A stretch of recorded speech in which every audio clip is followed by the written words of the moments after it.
Hey there. Last weekend I traveled to Edmonton, Alberta to compete in a paper Mythic Championship qualifier, and I was lucky enough to come out the victor, qualifying me for the Mythic Championship in Barcelona, Spain in late July. This video is a highlight of my stream where I go through the reasons for selecting the deck that I played, I talk about my matches during the tournament, and I also walk through the semi-final and finals match which were streamed by the tournament hosts. I hope you enjoy. Let's go over the deck I played. So in the background I was practicing some more with Izzet Phoenix. I think the last time I streamed I did play this deck. I have been sort of off and on playing this deck on stream over the course of the standard season. And like, I was like, I think it's good, but like, I'm not setting the world on fire. Like, let's look. So yeah, like, I think I played this version of Phoenix earlier on the format, WAR Phoenix. This had...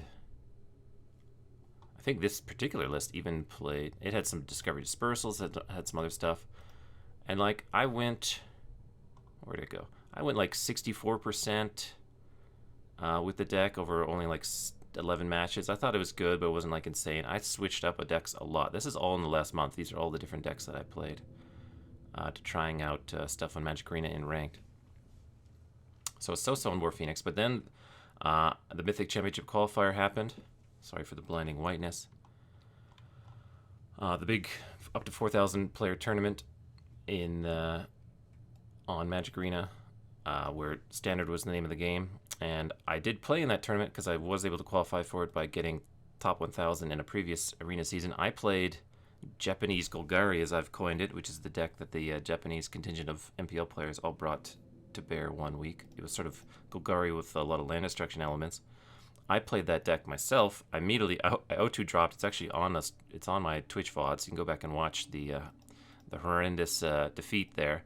Turns out the deck wasn't the worst choice because two players who did play that deck and made it into the second day of the Mythic Championship qualifier, they actually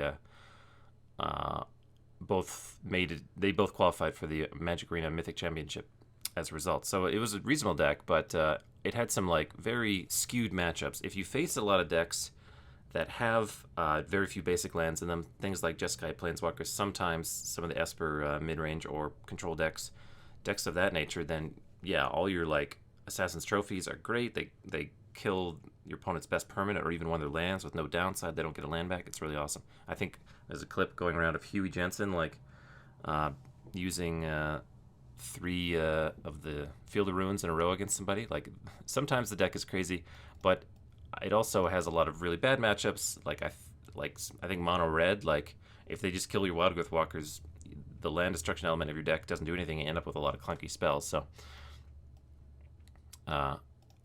that was a deck I wasn't really interested in taking into my Paper Mythic Championship qualifier. The other decks I looked at, though, were this Izzet Phoenix deck, where a lot of the pilots did really, really well. Also, Esper Super Friends that did really well, and also Gruul. And honestly, it came down to the fact that A, I have a lot of experience bringing back Arclight Phoenixes from my graveyard, and B, because I played Arclight Phoenix, Izzet Phoenix at GP Calgary, I already had a lot of the paper cards, and cards like, I'll go back to the deck list, cards like Goblin Electromancer, Augur of Bolus, Lightning Strike, Tormenting Voice, Op Shock. These are all cards that are reprinted from much, much older sets. Like, I've got Tormenting Voices from 5 or 6 years ago in paper, Shocks from 7 or 8 years ago. Ops are relatively new, the ones I have at least. Anyway, so that's why I ended up playing Izzet Phoenix. Some of the... actually, going back to here, I looked at all the deck list, the 4 players. There was actually 5 players. I thought there's, no, I guess there's 4. There's 4 people who made day 2 of the Mythic Championship qualifier with Izzet Phoenix, and I tried to like suss out. I tried to look at their deck lists in particular to see like, okay, what? Clearly this deck is succeeding. What do these guys' deck lists look like, and is there anything I can find in common? Well, it turns out each of them has a fairly different deck list. Patrick 50 here had 2 main deck Saheelis. He did the no longer had 4 Lava Coil, which has been a staple in his decks for a little while. He had a split of some Lightning Strikes. So that was some of the interesting elements I took from Patrick 50's deck. Hibana Fish this was a very unique take. Oh, also, Patrick 50 had cut Discovery Dispersal because it doesn't play particularly well with Finale of Promise. Where's Finale of Promise? Finale of Promise, you think, like, okay, like the goal of Finale of Promise is to cast an instant and a sorcery from your graveyard. Usually at Finale of Promise, X equals 2, so 4 mana effect to cast 3 spells. And you'd like, like Discovery is a sorcery, or at least... and you're like, okay, it's 2 mana sorcery, what's the big deal? Well, unfortunately, for whatever reason, the rules around split cards like this is that in order to, like, reference them, so if you want to target this, like a card like this in your graveyard, or like search your library for a instant or sorcery of X converted mana cost, or like Electro Dominance, like cast as instant or sorcery with X converted mana cost. The converted mana cost of split cards like this is actually the sum of both mana costs. For whatever reason, I don't know why that's in the rules. It doesn't make a whole lot of sense. But yeah, it's the sum of both costs. So instead of being able to Finale of Promise back a Discovery for only X equals 2, you have to pay X equals 7 because it's Discovery plus Dispersal. So going back to the deck lists, I also noted that Patrick 50 had cut all Discovery Dispersals where some of the other lists still had them. At Bonafish, this is John Moretz Merkel's significant other. John Moretz Merkel, who recently, at the start of the format, won a Mythic Championship qualifier at Magic Gathering Online. He also played in the Gathering, what do they call that? The Mox Magic Online Championship Series. He played in the Mox Finals at Wizards of the Coast headquarters, Renton, Washington, also with Izzet Phoenix. So I took note of this deck list in particular because, like, this is from a player who both already won a Mythic Championship qualifier and has a lot of experience in the format. But then there were several aspects I didn't really pick up any of the aspects of this deck that are unique qualifiers of this deck. One crazy thing, they have main deck Niv Mizzet Perun. Second crazy thing, they have 3 Goblin Electromancers. Third crazy thing is they have main deck Augur of Boluses, and fourth crazy thing is they have main deck Spell Pierces.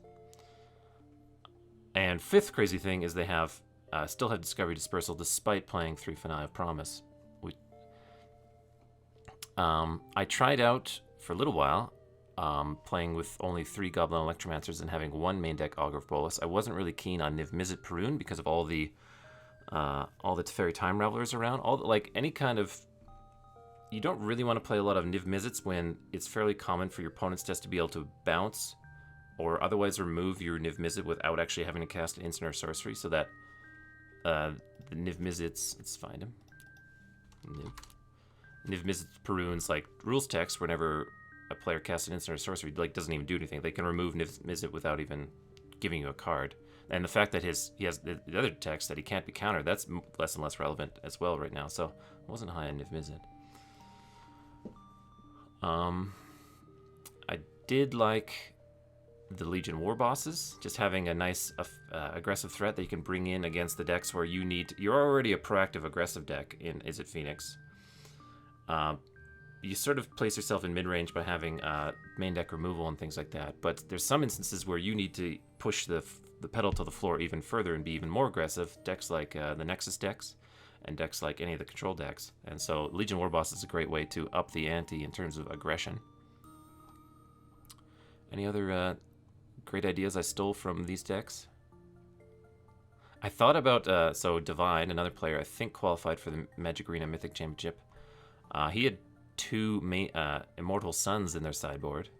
I tried that for a little bit and decided to back off on that and leaned on more counter magic in my sideboard. And yeah, so a lot of weird stuff going on. Nothing the same between all these decks. These 2 decks had access to main deck Saheelis and sideboard Saheelis. These 2 decks had no Saheelis. Actually, no, there's 1 sideboard Saheeli in Yvonne's deck. It was all over the map. So here's the deck I ended up playing at the Mythic Championship qualifier after playing some Magic Arena. One is I had 2 main deck Saheelis. I have been impressed by Saheeli. I've played both with and against Izzet Phoenix with the Saheeli in play by the Izzet Phoenix player and realized how obnoxious it can be and how, like, devastating it is. I think I put a video up on YouTube of me playing Esper Planeswalkers and played against an Izzet Phoenix deck where I had to, like, remove a Saheeli or I would die, and actually I had to remove a Saheeli. They had a Narset and a Saheeli out, and I removed the Saheeli, and I just sucked it up that I couldn't draw additional cards. That's how impactful Saheeli was. So I really liked Saheeli. I really liked Finale of Promise, obviously, the 3 of, and I was really enjoying Legion War Bosses. Some other like tech that I picked up from various articles and stuff is Todd Anderson, aka Strongstad, on Twitch and elsewhere. He put out an article on Star City Games that I think was premium at one point, but might be available for anyone to read. Really playing up the impact of Narset. I thought Narset was a really cool card to have access to in a Izzet Phoenix mirror, which I thought the potential might exist for me to play the mirror match, even though Izzet Phoenix is a pretty small percentage of the metagame. And also, I kind of liked it as a 3-mana play that I could make against like some of the Teferi Time Raveler decks that would A, turn off their card draw from cards like Teferi Time Raveler and Teferi Hero Dominaria. And also, they couldn't just bounce with Teferi Time Raveler. I played Fiery Cannonades because I wasn't interested in Niv Mizzets very much, and I wanted to have a pretty impactful card against Mono White, and in some cases Mono Red. I played the 3 Legion War Bosses. I played a Ral Izzet Viceroy, which is kind of a throwback. I lost my train of thought, but I'll just start talking about the deck, there's certain numbers.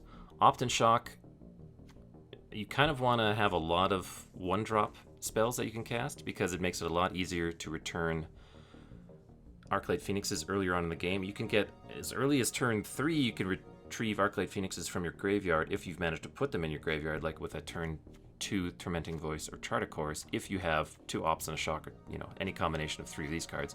Not likely to be the most impactful play. A lot of the time, it'd be like turn 4, I'd be looking to return Phoenixes by casting a 2-mana spell of some kind, and then an Opt and a Shock, or, some combination of that. So it's really important to have the 4 ofs of these. Also, Shock. You will watch me. Hey, Crowbite, thanks for the follow. Also, Shock is really good. It's actually pretty well positioned in the format right now, because some of the most highly played decks. If I go back to the Mythic Championship Qualifier metagame breakdown, is at least in this tournament, 30% of the field is mono red, which Shock is very serviceable against. The only card it doesn't kill in their deck is basically Goblin Chainwhirler, or like a Runaway Steamkin that's run away with things. It's reasonable against Gruul, all the Llanowar Elf decks. Its Shock is a little bit worse against the Dread Horde, or basically the Command the Dread Horde decks. It's quite good against Azorius aggro. It's quite good against Esper Hero, both Hero of Precinct 1 and Thief of Sanity Shock kills. So Shock is just great.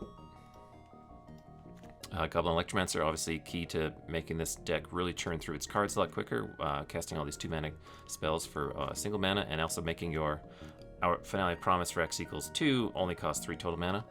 So Goblin Electromancer is crazy good. Chart of Course is the best way to put Arclight Phoenixes in your graveyard.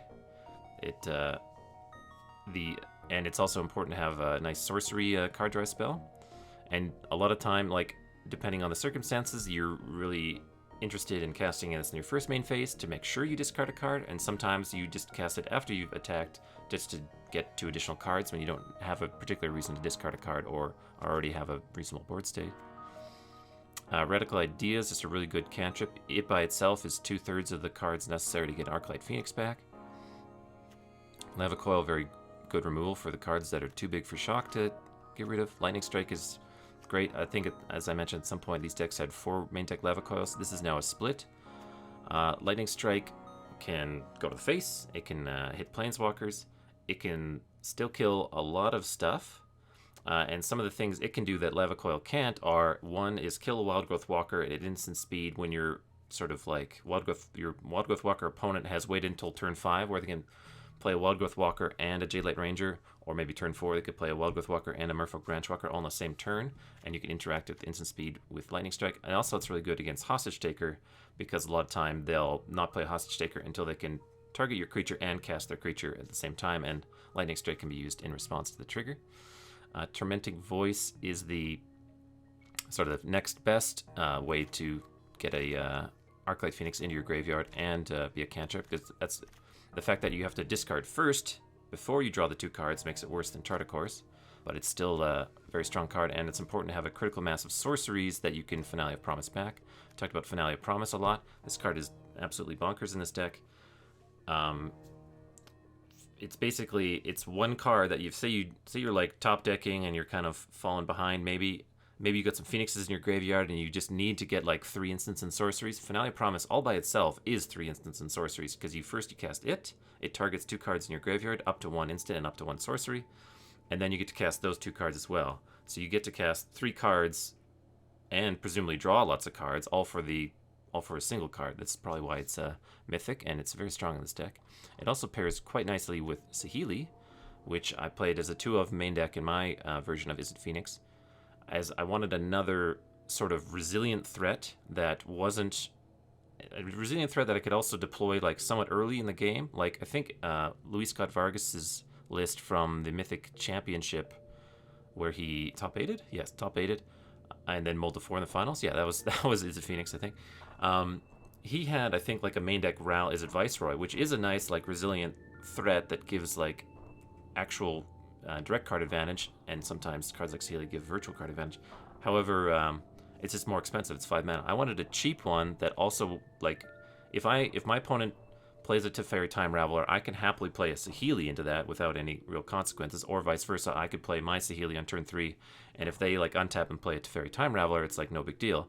They can't bounce Planeswalkers, although I think several people made that mistake at the Mythic Championship that I played, and also some of the commentators of the finals that I'm about to show you also, I think, thought that Teferi might be able to bounce Saheeli. Anyway, Saheeli's great. Whenever you cast a non-creature spell, you create a 1/1 colorless servo artifact creature token. As you might imagine, in a deck with Goblin Electromancers and a whole lot of instants and sorceries, you cast a lot of spells. Finale of Promise. Casting this produces 3 servos because you cast Finale Promise and then you cast 2 other cards that you targeted. Saheeli is great. And also, you have some interesting stuff to turn servos into with the -2 ability. At times, you can give servos haste by making a Summoning 6 servo a copy of Arclight Phoenix and making it a 3/2 haste and being able to deal damage. But the real fun play is to make a servo that's already in play and does not have Summoning Sickness into a Crackling Drake after you like play the Crackling Drake, and it's essentially like giving Crackling Drakes haste without having to play bad cards like Warlord's Fury or whatever the heck, the like cheap red mana cards that give you creatures haste. And I played 21 lands. I think if I go back to my spreadsheet here, I think that seems to be kind of the consensus at this point. Incidentally, these 3 people, Patrick 50, Hibana Fish, and Divide, they all did make... So there's 4 Izzet Phoenix decks on day 2 of the Mythic Championship Qualifier. These 3 all made top 16 by winning 5 matches before they lost 2 or whatever it required. Yvonne, the one player that didn't have 21 lands, they did not make the top 16. Obviously, you can't necessarily have a hard lock correlation with those 2 facts, but interesting aside there. So yeah, I went with 21 lands. And then for my sideboard, I had a smattering of counter magic, 1 Spell Pierce, 1 Disdainful Stroke, and 2 negates. It was sort of I really don't like playing counter spells too much in this deck because you really need to churn through your deck. You need to be able to cast spells proactively to get Arclight Phoenixes back. Like, there is this situation where you can like cast a shock on your opponent's creature, then cast an opt, Spell Pierce your own opt, and then either pay for it, preferably pay for it, or if you're really desperate and you can't pay for it, you don't have like additional mana, but you do need to get your Phoenixes back, you can do that sort of stuff. You can counter your own spells to bring back Phoenixes, but that's not a position you really want to be in. So I tried to play like a minimum amount of counter magic so that in a post-board game I would have like 1 counter spell and like a pivotal turn, and that would be enough to win me the game. Maybe counter their Cry of the Carnarium that was going to wipe my board and then kill them from there. Played a 3rd Lava Coil. It's really important to have as many Lava Coils as possible when you're playing against a Phoenix Mirror. I think I was unique, at least in these deck lists, in that I did not have access to all 4 Lava Coils in my 75. Yeah, all 4 there. 2 and 1. Okay, no, Divide only had 3. Okay, no, I guess I was pretty normal in that respect. Hibana Fish had access to all 4, but Patrick 50 only had access to 3. So yeah, having another Lava Coil in case you face the mirror, or sometimes you want to exchange out this Beacon Bolt that I have main deck for a slightly cheaper Lava Coil. I'll talk about Beacon Bolt a little bit. Beacon Bolt I played main deck as sort of a it's a reasonable main deck card. It's fairly versatile. It can use it on smallish things. You can use it on larger things. It is a 3 mana effect, so you'd like to be able to it to do like a lot of damage or really justify its mana cost, and it's a sorcery. But it's like a reasonably versatile card, and it's a reasonable main deck inclusion. I don't think I had a main deck Beacon. I didn't have a main deck Beacon Bolt in my modern deck, but I've always had main deck Beacon Bolts in my Phoenix decks. I've been relatively pleased with it. So I played a main deck Beacon Bolt, but this card I make more misplays with than any other card in this deck. I've made misplays with this card in GP Calgary by forgetting the fact that it counts the instants and sorceries in your graveyard and in exile. So I misplayed with that at GP Calgary. I still won. And you'll see I misplay with it. I called partway through resolving a Beacon Bolt in the Mythic Championship Qualifier, I called a judge to just confirm. It's somewhat confusing when you jumpstart a Beacon Bolt from your graveyard. So you had a Beacon Bolt in your graveyard, you had a certain amount of instants and sorceries, then you use the jumpstart cost to basically remove your Beacon Bolt from the graveyard and put it onto the stack, and then targeting something, and then the question is, like, how much damage will it deal? Well, it turns out, and this is something I kind of knew already, but I wanted to confirm with the judge, the last thing it does, okay, let's see. So it'll on the stack, it'll count, when you resolve a spell, the last thing it does is go to the graveyard, or in this case, the exile when you're jumpstarting it. So, like, you cast a lightning bolt on your opponent's Tarmogoyf. Okay, I'll use a more contemporary example. You cast a shock on your opponent's Hero Precinct 1. The order, the like very minutia details happen is 2 damage is marked on the Hero Precinct 1, and then shock goes to the graveyard, and then I think the game state is checked. There's a better term for that, but basically, like the rules engine, the invisible rules engine of Magic Gathering, it checks the game state and then places Hero Precinct 1 into the graveyard because it has 2 damage marked on it, which is lethal in the case of Hero Precinct 1. So, Beacon Bolt will like deal 2 damage, or like say you have Beacon Bolt and 2 instants and sorceries in your graveyard. You go to jumpstart Beacon Bolt. It'll read how many instants and sorceries are in graveyard and exile, which in my scenario that I'm inventing here has 2. It'll mark 2 damage on your target, and then it'll exile Beacon Bolt. At no point can Beacon Bolt count itself if you're casting a Beacon Bolt from graveyard with Jumpstart. But yeah, Beacon Bolt is a tricky card, and in fact, sometimes you can forget it's in your graveyard, including in the finals of the Mythic Championship Qualifier. I'll show you that in a second. Arclight Phoenix, obviously great, and Crackling Drake, also really good, but a little clunky to have 4 of. I played 3, partly because I had this additional threat in the form of Saheeli. I was talking about the sideboard, actually. We fell back to Beacon Bolt. Yeah, Legion War Boss is great. Oh yeah, Ral Izzet Viceroy. I had a Ral Izzet Viceroy in my deck, which is, I think, somewhat unique. I don't think any of these decks had a Ral Izzet Viceroy. Yeah, no. None of these decks had a Ral Izzet Viceroy. I wanted to play Ral Izzet Viceroy to have another... So sometimes what will happen against some of the controlling decks, both Jeskai Planeswalkers and Esper Super Friends, and possibly some other decks, is they'll bring in a card, Lyra. Lyra Dawnbringer. Oops, not Lydra. Oh, I have color preference here. They'll bring in like Lyra Dawnbringer against you, which is a great card against Izzet Phoenix because it can first strike down. No matter how big your Crackling Drake is, it's only got 4 toughness, and Lyra Dawnbringer can first strike it down. It can also brick wall your Arclight Phoenixes, and the only way, and sometimes the only way to kill a Lyra is to either use multiple spells against it, or just like have such a wide board that you have to attack through it and deal like your opponent's entire life total plus 5 because they're going to gain 5 life, plus your board's best creature is also removed from combat essentially by the first strike. So it's pretty hard to deal with a Lyra against those decks. And both Jeskai Walkers and Esper Walkers, contemporary creature removal is not that good against.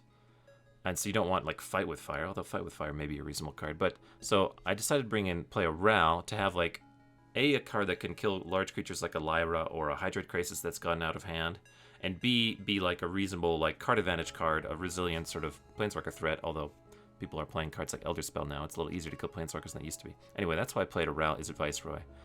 And I played one Entrancing Melody, again to one of the scarier cards to face on the other side of the battlefield for this deck is Wildgrowth Walker. Phoenix is really good at dealing 20 damage. It's not very good at dealing 26 damage. And also dealing with like a 3/5 Wildgrowth Walker that started getting out of hand. So Entrancing Melody is great against Wildgrowth Walker, and it's also pretty darn good against Hydroid Crasis. Both of those you can take for a total of 4 mana, or 3 if you happen to have an Electromancer out. That pretty well covers the deck that I played. I'll talk a little bit about the actual tournament. So I live in Calgary, Alberta, as viewers of the stream may have learned. That's up in Canada, up in the way north. Home of the 1988 Olympic Games in the Winter Olympics. Yeah, you're welcome. And home of the NHL's Calgary Flames. First round losers in the latest playoffs. This Mythic Championship qualifier was in the town Edmonton, Alberta, which, what is it famous for? Smelling bad? I don't know. And that's 3 hours north of us. I guess home of the Edmonton Oilers from the NHL and Wayne Gretzky's highlight years. Anyway, so that was a tournament 3 hours to the north of us. Drove up there on Friday. Stayed overnight in the cheapest Airbnb I could find, which was somewhat sketchy. I gave him a 4-star review. It was in a shopping mall. It's very classy and dignified to play Magic the Gathering in paper. It was in a shopping mall in a residential neighborhood in Edmonton, Alberta. It had 168 players in it, which meant 8 rounds of Swiss, followed by 3 rounds of top 8.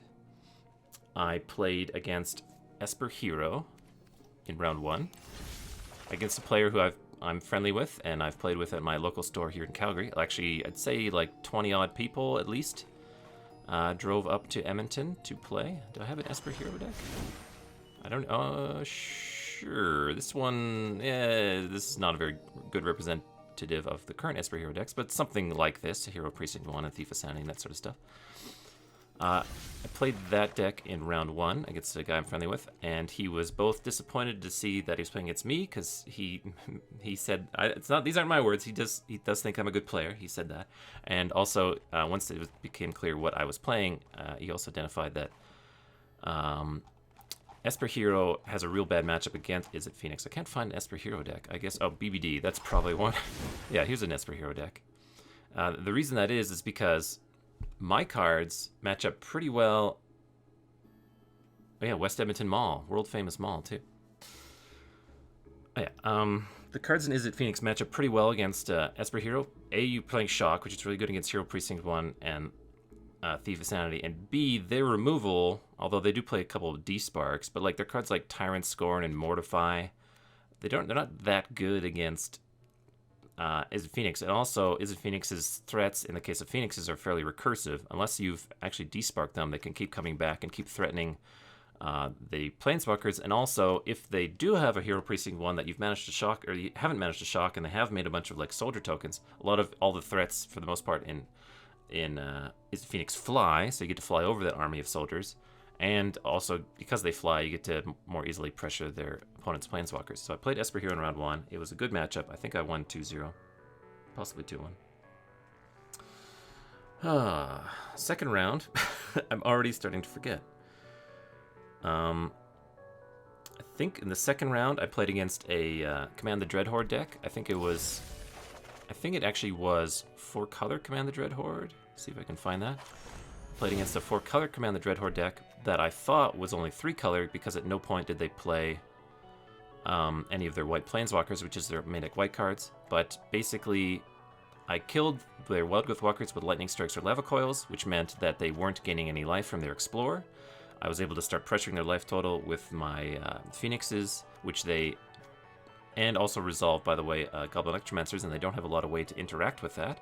And also, they don't have a lot of removal in general, although I think my opponent at this event did play a bit more removal. I think he had an Assassin's Trophy, and I may have seen an Omnixos' Cruelty,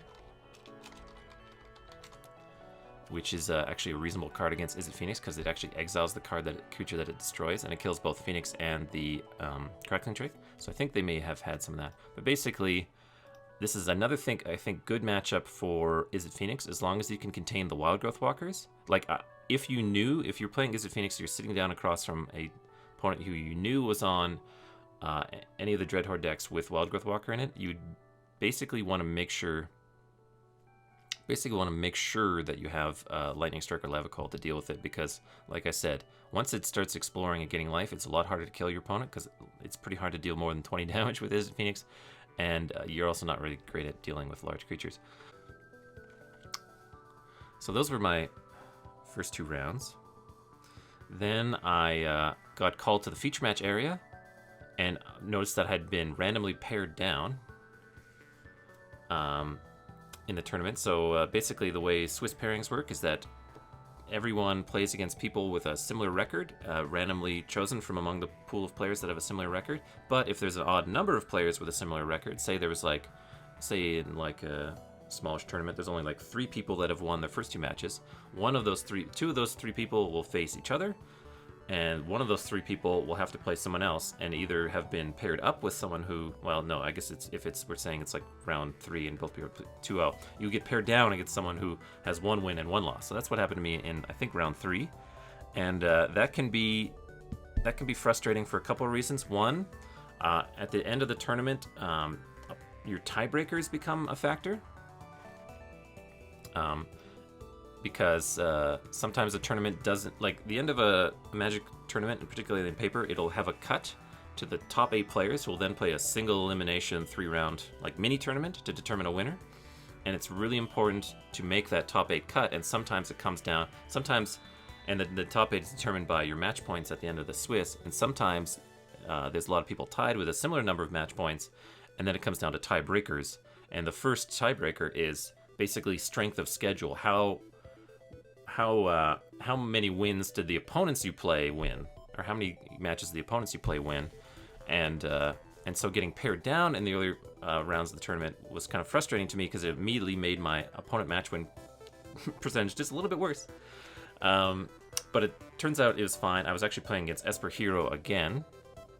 They were playing Martin Mueller's deck list from the Mythic Championship Qualifier that Martin Mueller tweeted about, and also streamed and had a sideboarding guide and stuff. And that was actually a deck more tuned to beating Phoenix, but I still 2-0'd them. I did, at one point, make the mistake. So up against them, I brought in the Legion War Bosses. My opponent's name was Chantel. Up against them, I brought in my Legion War Bosses. And at one point, I played a Legion War Boss, made a Goblin, attacked for 1, and the next turn played like a Saheeli, and then like tried to make the Goblin token a copy of Legion War Boss, because I was using the backs of rules cards as my tokens. I didn't have the foresight to bring servo tokens, even though I have one right here in front of me. Yeah, there's a servo token. I was using like basically this to represent my servos. This is just like a card you'd find in a Magic booster pack, which is basically an advertisement for some portion of the Wizards website. So I like used a random card to represent a goblin. I tried to turn that goblin into another Legion War Boss, and luckily I caught myself before things had gone too far. But silly little play there. Anyway, Legion War Bosses were great.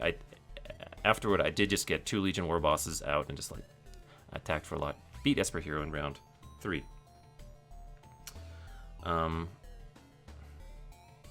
think at round 4 I played against Mono Red, which is a reasonable matchup for Izzet Phoenix. Let's see if I go back to my results here. So the last deck I played was Izzet Phoenix. I played a little bit. I lost a mirror match, but let's see, there's a win against Mono Red. What happened to my... Oh man, it broke all the archetype reading or something. Something's broken with my, this is MTG Arena tool. It used to automatically determine these archetypes. It has like lost that ability or something. I don't know what happened. Anyway, I think I've had like a medium record on Magic Arena against Mono Red with Izzet Phoenix. I think in the most recent past here, there's a loss, there's a loss, there's a win, there's a win. So yeah, I'm like 2-2 against it. Not like a crazy great matchup for Izzet Phoenix, but like it's a reasonable one. So I played against Mono Red, against a player I know from Calgary who's been to the Mythic Championship or the Pro Tour themselves in the past and is a pretty good player. I did a sweet play, probably my best play of the entire tournament, where my opponent, it's sort of the mid game, and that's what often happens with Izzet Phoenix against Mono Red. You play like Electromancer, they shock it, they play like Viashino Pyromancers and Runaway Steamkins and stuff like that. You kill their stuff. You both sort of empty your original hand. They play out like Fanatical Firebrand, Skeecher Leverhunters, all this stuff that dies to the removal that you play in Izzet Phoenix. occasionally jump the Chain Whirler. So you both sort of end up top decking. Usually at Izzet Phoenix, you're down to like 10 life. And then they either have an Experimental Frenzy or a Chandra, it continues to be a game, or they don't draw one of those things and you basically just run over them because you're drawing lots of more gas and they're just living off the top of the library. In the case against, as Andre Gerard was my opponent's name, in the case of game 1 against them, he did have the Experimental Frenzy and was starting to go off, and he reached a board state where he had a very large Runaway Steamkin, he had a large Goblin Chain Whirler, he had a Fanatical Firebrand in play, and I had on my side of the board an Arclight Phoenix and a Saheeli and a whole bunch of Saheeli tokens, and I had a pretty low life total. I think I was at 5 life at one point. And so I was in a position where I was being protected by 1/1 servo tokens, and if my opponent Andre drew a Goblin Chain Whirler, I was just dead, because he was going to kill a lot of my chump blockers that I had, and just be able to deal 1 damage to me, putting me to 4, and then hit me with a 4-power creature. Anyway, I made a play. I had a Saheeli out with 3 loyalty. I had a Crackling Drake in my hand. I had an Arclight Phoenix in play, and my opponent was at 17 life. I decided to leave myself dead to Goblin Chain Whirler to attack him down to 14 life, because there was 11 instants and sorceries between my graveyard and in exile for my Crackling Drake. And I knew that if I played a Crackling Drake and then played Saheeli minus one of my servos, copying the Crackling Drake, I could swing over him for 14. But he had a Fanatical Firebrand in play. And Fanatical Firebrand can be used to interact with you attempting to use Saheeli's minus, because you have to target Saheeli's minus. Let's pull up Saheeli. Saheeli has with a -2 ability that says target artifact you control becomes a target of another target artifact or creature you control till end of turn. So basically, with Saheeli, you -2, you target one of your servos, and you target your creature, in this case, Crackling Drake. But if they have Fanatical Firebrand in play, a little back here. If they have Fanatical Firebrand in play, they can just sacrifice it to deal 1 damage to the servo that you're trying to copy the Drake with. So I needed to get that out of the way. So what I did is my opponent at one point attacked with a Gitu Lava Runner, which was a 2/2. So I distinctly put 2 servos in front of it. I double blocked it in a double block that he could break up by Fanatical Firebranding one of my servos and killing it.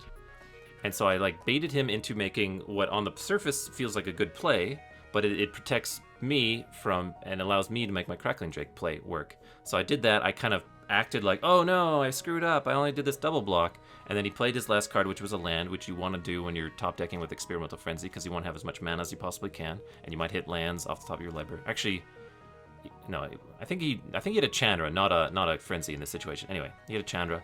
He played his land because, like I said, you want to have as much mana as possible. And I think he was about ready to ultimate Chandra too. Anyway, did that, and I knew the coast was clear. I went for my play. It was awesome. Anyway, that was me intentionally making a double block that I knew would fail, only if he used a Fanatical Firebrand that I needed him to use to allow me to then 14 him the next turn. So I played to my outs. I didn't play around him ripping a Chain Whirler. He didn't rip the Chain Whirler to kill me.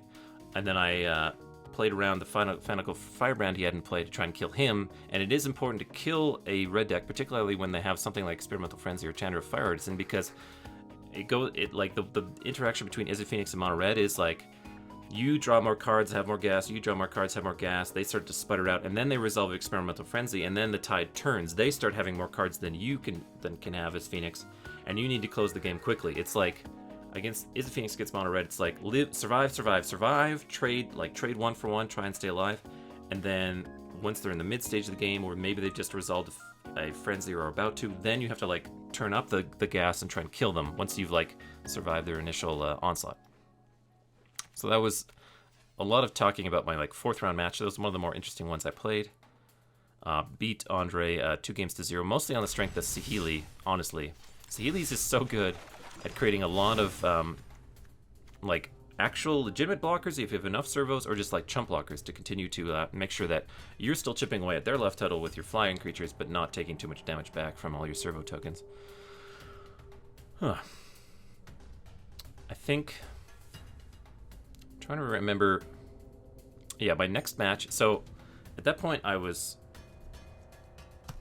think I'm missing 1 round and I can't quite remember, but at a certain point I was 5-0. I had driven up in a car with 3 other players that I I knew from way back when I started playing Magic, we've sort of drifted apart a little bit because all of us has sort of like toned down the paper Magic we played, but we all started playing paper Magic again for the Magic Fest that was here in Calgary, and also there was this the Mythic Championship Qualifier. So we all drove up together. All these guys I've known for about 8 years since I ever started playing competitive Magic. Long history with all of them, and just so happens that all of us, well, 3 of the 4 of us were crushing. We were all 5-0, and so as you and your friends all go undefeated in a tournament, eventually you'll be forced to play each other. There's no way around it. The population of players that have an undefeated record will get smaller and smaller until it's just the 2 of you even. We reached a situation where there was, I think, 6 total players that were undefeated, and we were half of them, our car, which was pretty nice feeling. And unfortunately, I did play against one of my car mates, and he was also on Simic Nexus, which is one of the decks that I don't think I have a Simic Nexus deck here. A Simic Ramp. Here's an older Simic Nexus deck. Close enough. This is one of the decks that Izzet Phoenix has a terrible matchup against. A, you're not really fast enough to kill them before they start getting their stuff together. And B, you don't really interact with them very well. You don't have any enchantment destruction, which is really important for cards like Search for Scanto and We'll Do Some Reclamation. And in case of me, at least, I wasn't playing main deck counter spells. You don't have any hand disruption. Mostly your disruption is the form of shocks and lightning strikes and lava coils, which don't really do anything against Simic Nexus because they don't really cast any creatures. So I didn't want to play my friends, and I really didn't want to play my one friend who was on Simic Nexus. Unfortunately, it happened. At the start of every Magic match, something I hadn't mentioned to this point. At the start of every paper Magic match, you have to determine who goes first in a random manner. On Magic Arena, it just does it for you, but in paper, you have to figure out some way to do it. So you usually roll a couple of dice, and whoever has the higher dice roll, they get to choose whether they go first or second. That's the sort of standard operating procedure for determining who goes first or second in a game of paper Magic. And all day to that point, I actually had lost all my dice rolls. I was on the draw in every match to that point and still winning, which was a pretty good feeling for a proactive, aggressive deck.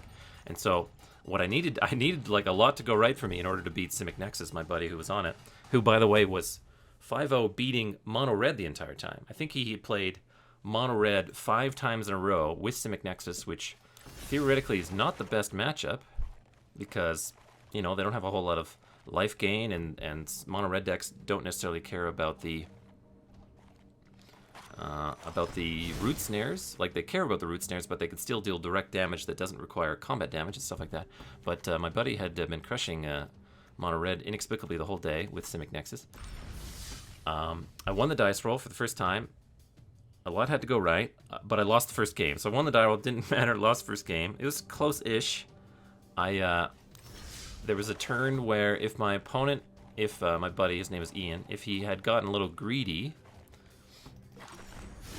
I was attacking with a Crackling Drake that was not on the surface lethal, but if he didn't, he had 4 mana up and a flipped Search for Scanto. So I made an attack that was not strictly lethal. It was going to, at least on the surface, it was going to deal a lot of damage, but it wasn't going to be lethal. And sometimes the prevailing wisdom with Simic Nexus decks is to not root snare an attack unless it's absolutely lethal, because you need every root snare you can possibly have to stretch the game as long as possible. And he had 4 mana up and the ability to activate an Escanto, which is pretty good value. I'm not going to die. I won't bother wasting my mana on Root Snare. I'll use all my mana to search for Escanto.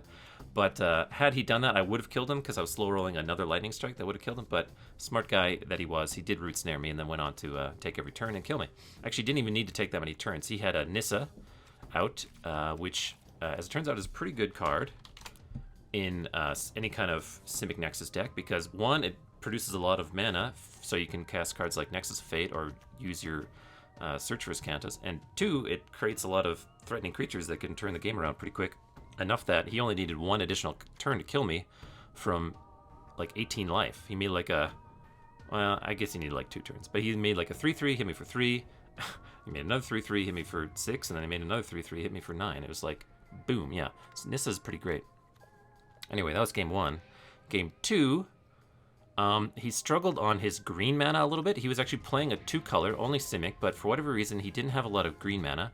He did resolve a Nissa, but he only had, I think he either had 1 or 0 forest. I think he played a Nissa and put a counter on his Breeding Pool, which was his only forest and possibly one of his only green sources. I happen to have the Lightning Strike still in my deck. So in Izzet Phoenix, a lot of time you'll against Simic Nexus you cut a lot of the stuff like Shock and Lava Coil, which doesn't really interact with any cards both pre and post board out of Simic Nexus, and like I bring in every piece of counter magic I have to pray that I can somehow interact with what they're doing, Spell Pierces, Disdainful Stokes, and Negates. But I did in this case leave in some Lightning Strikes, because sometimes you just gotta deal that last 3 points of damage. Plus, they have a lot of Planeswalkers, and they also happen to have Nissa in their deck, which happens to make 3/3s. So in game 2 against Nexus, my buddy, lacking green sources, does manage to get a Nissa down, does animate one of his lands into a creature, which I then got to Lightning Strike, basically destroying one of his lands, and then I was able to attack and kill Nissa, and that kind of basically was the end of the game. At some point, he started going off and tried to cast a Nexus of Fate, and I just happened to have one piece of counter magic, just like I said, it's important to have. I had one Disdainful Stroke to counter a Nexus. And then in game 3, he had a fairly slow start with no growth spirals, if I go back to what growth spiral is. He didn't have any growth spirals, which is a very important card in Simic Nexus, just to get your lands, like it basically ramps you, gets more lands into play quicker, lets you play your Wilderness Reclamation quicker, and lets you start casting your very expensive, clunkier cards faster. He had none of those. He had a fairly slow start. I, meanwhile, I'll go back to decks. I, meanwhile, had drawn 2 of my Legion War bosses and got to play both of them, and just sort of ran him over, because Legion War boss does a whole lot of damage very quickly, and it turns out what my friend had in hand, instead of like card draw spells or Wilderness Reclamations or something like that, let's see if I can even find one. Sideboard. He had he had 2 Crushing Canopies in his hand, which it's a very good sideboard card in Simic Nexus, because it's important. It's good in the mirror matches, because it blows up Wilderness Reclamations and Search for Scantas, and it's good against like decks like classical Izzet Drakes, because it kills stuff like Niv Mizzet, which can be a very big issue for Simic Nexus, and it can kill Kraken Drake, which kills Simic Nexus fairly quickly. However, it does not kill an army of goblins on the ground. So unfortunately, my opponent drew the wrong cards to try and interact with me, and also drew 2 cards that were basically dead in his hand, which meant he had no like more impactful cards like Root Snares and stuff. So I just killed him with Legion War bosses. So that was awesome.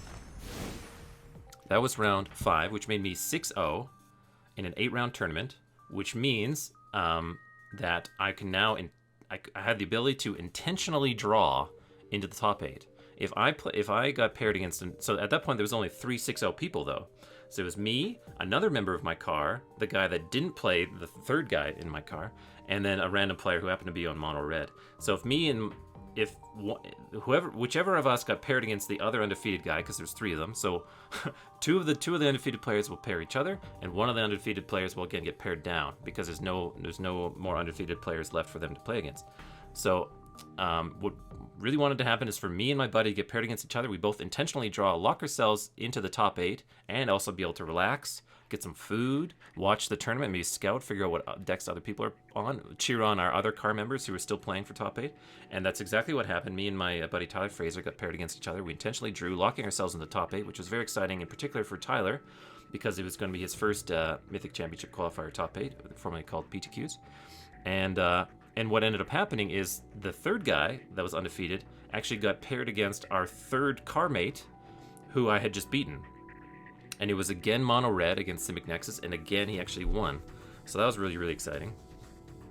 Then in the final round, there's often a lot of checking the standings and checking the tiebreaker math. Because in the final round of a Paper Swiss tournament, because you can intentionally draw in paper, and a draw, by the way, this is an important factor, a draw in a match of Magic in paper awards a match point. So a win awards 3 match points, a loss awards 0 match points, and a draw awards 1 match point. It's like it's better than a win, but only slightly, and a lot worse, it's better than a loss, but only slightly, and a lot worse than a win. But anyway, because of that factor, because 2 players can mutually agree that they want to intentionally draw and get that 1 more match point, you can reach situations where a whole lot of people can draw and like secure themselves a spot in the top 8 at potentially the cost of their final standings in the tournament.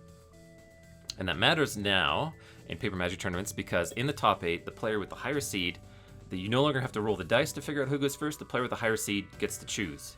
It's sort of like a compromise that Wizards of the Coast made to encourage more people playing in the final rounds instead of doing all this drawing shenanigans that make sure that like everything is predetermined. So my opponent, I was the first seed at that point. I was paired against the third seed because the second seed was my buddy, and we can't play the same people twice in the Swiss. I digress. So I get paired down to this guy who wants to draw. My buddy gets paired down to a guy who wants to draw. Our third friend is playing a winning in, and I decide. And I have another buddy who's actually on the bubble of top 8. It needs, because he had a draw and a loss early on in the tournament, but he's won out since then, and he's on the bubble, and he really needs something to go right for him to make more room in the top 8 for him to potentially get in there, and his tiebreaker is really bad. So for all number of factors, one, I had 2 friends that may like need tiebreakers to go their way in order to make the top 8. B, I was already the first seed, and if I play and lose, I'm still a reasonable. So I'm the first seed, but if I draw, I'll move down to like the 4th seed, and if I play and win, I'll be the first seed, and if I play and lose, I'll be like the 5th seed. Like I figured all those factors combined, and the opponent, I knew my opponent was on mono red, and I wasn't super keen to play mono red in the top 8, so I thought, well, maybe if I play him like and I randomly squeak out a win here, I can eliminate him from top 8 and don't want to play him then. I decided to play and actually beat the guy. I beat the mono red player 2-0. I had Saheeli yet again. Nothing got chain rollered. It was just an absolute demolition. And I ended up being first seed in the 168 player tournament, going 7 wins and 1 intentional draw, which worked out wonderfully. And now we get to start moving on to the video coverage. So this event was actually streamed. It's been a lot of you staring at me while I talk, but the event was actually streamed. So at the conclusion of round 8, unfortunately my buddy who was on Simic Nexus, who played mono red for yet another time, he played against Andre Girard, the player who I'd played in earlier rounds of the tournament. Unfortunately, he lost and wasn't able to make the top 8. My other buddy, who I intentionally drew with on round 7, he decided to intentionally draw again with someone in round 8, locking himself into top 8 and not worrying about any of the seeding stuff.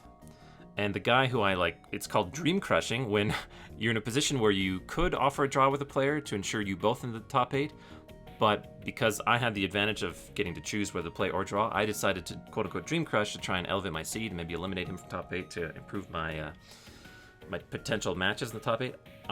He made top 8 regardless due to tiebreakers. He had very good tiebreakers, and I got to play him again in the quarterfinals.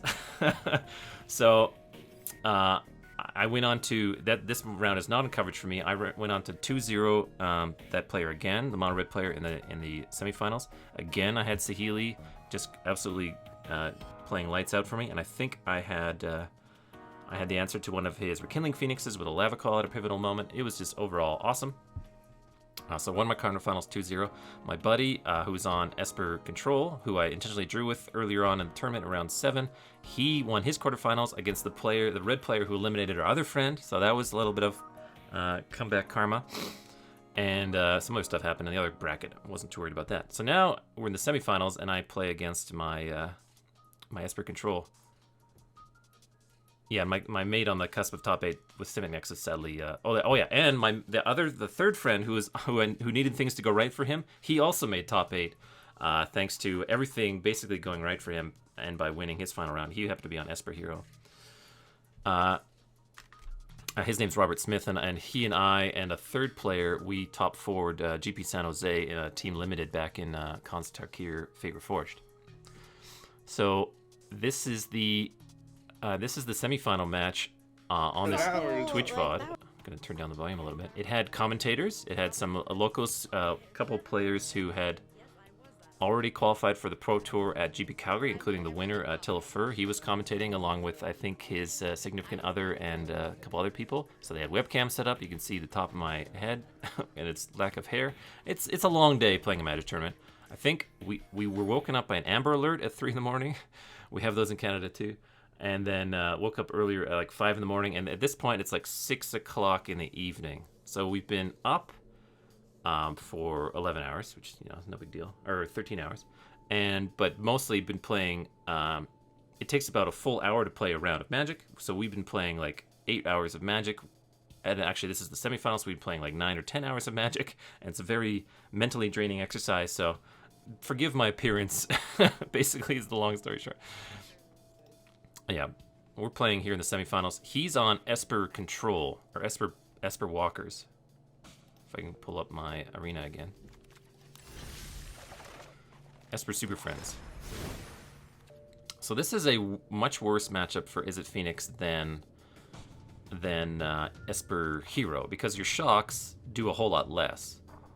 Instead of trading for an entire card by killing a Thief of Sanity or a Hero Precinct 1, your shocks may now, they have no like creature targets really, except for maybe a Kasmina token, which is only trading for like a third of a card, because, and having to spend three total mana, by the way. Or like a Karn Scion, but again, it's like only trading for like not even part of a card. You're basically trading for parts of your opponent's Planeswalker's loyalty. So like Shock, it's way worse. And like they have cards, well, they have cards like Teferi Time Raveler, which turns off Finale of Promise. They have cards like Thought Erasure, which just impact your total critical mass of cards. And out of the sideboard, they have Cry of the Carnarium, which is one of the best cards against Izzet Phoenix, because it in addition, it kills all the board. It would sweep up any servo tokens and Goblin Electromancers and anything short of a Kraken Drake, and it like puts them into exile. It removes them from the graveyard entirely. So this is a much worse matchup for Izzet Phoenix than Esper Hero. I'd count Simic Nexus was probably the worst matchup for Izzet Phoenix, and then like some sort of Esper deck with Cry of the Carnariums is the next worst matchup for the deck. So I was playing against him. I have the, because I'm the first seed in the tournament, I get to be on the play in every round of the top 8, which was really nice. I think Tyler was like the 5th seed, and just the higher of the 2 seeds gets to decide. And I'm gonna skip through this pretty quickly. He keeps his original 7. I'm mulligan to 6 here, and obviously you have to shuffle. In Paper Magic, you got to shuffle your deck. You don't just have a random shuffler doing it for you. So there's a lot of that going on at the start of a match. And I keep a fairly reasonable hand. I think it is 2 lands, 2 Tormenting Voices, and like a Radical Idea. And at the start of any game really, we have the Vancouver mulligan, where if you mulligan to fewer than your opening hand total, you get to look at the top card of your library and decide whether to put it on the top or the bottom. I do that. I think I bottom it. I think it was like another land. And I just go tap land, go from him. I play my second land, and I think I have so I've drawn a Lava Coil in my opening hand. And I know it's completely blank against Tyler because he's playing this Esper Super Friends deck, which has basically no creatures. So I just cast Tormenting Voice, discarding the Lava Coil. This might take a while if I continue to go into every play here, but there's Tormenting Voice. Discarding a Lava Coil, which was blank. Back to it. Oops.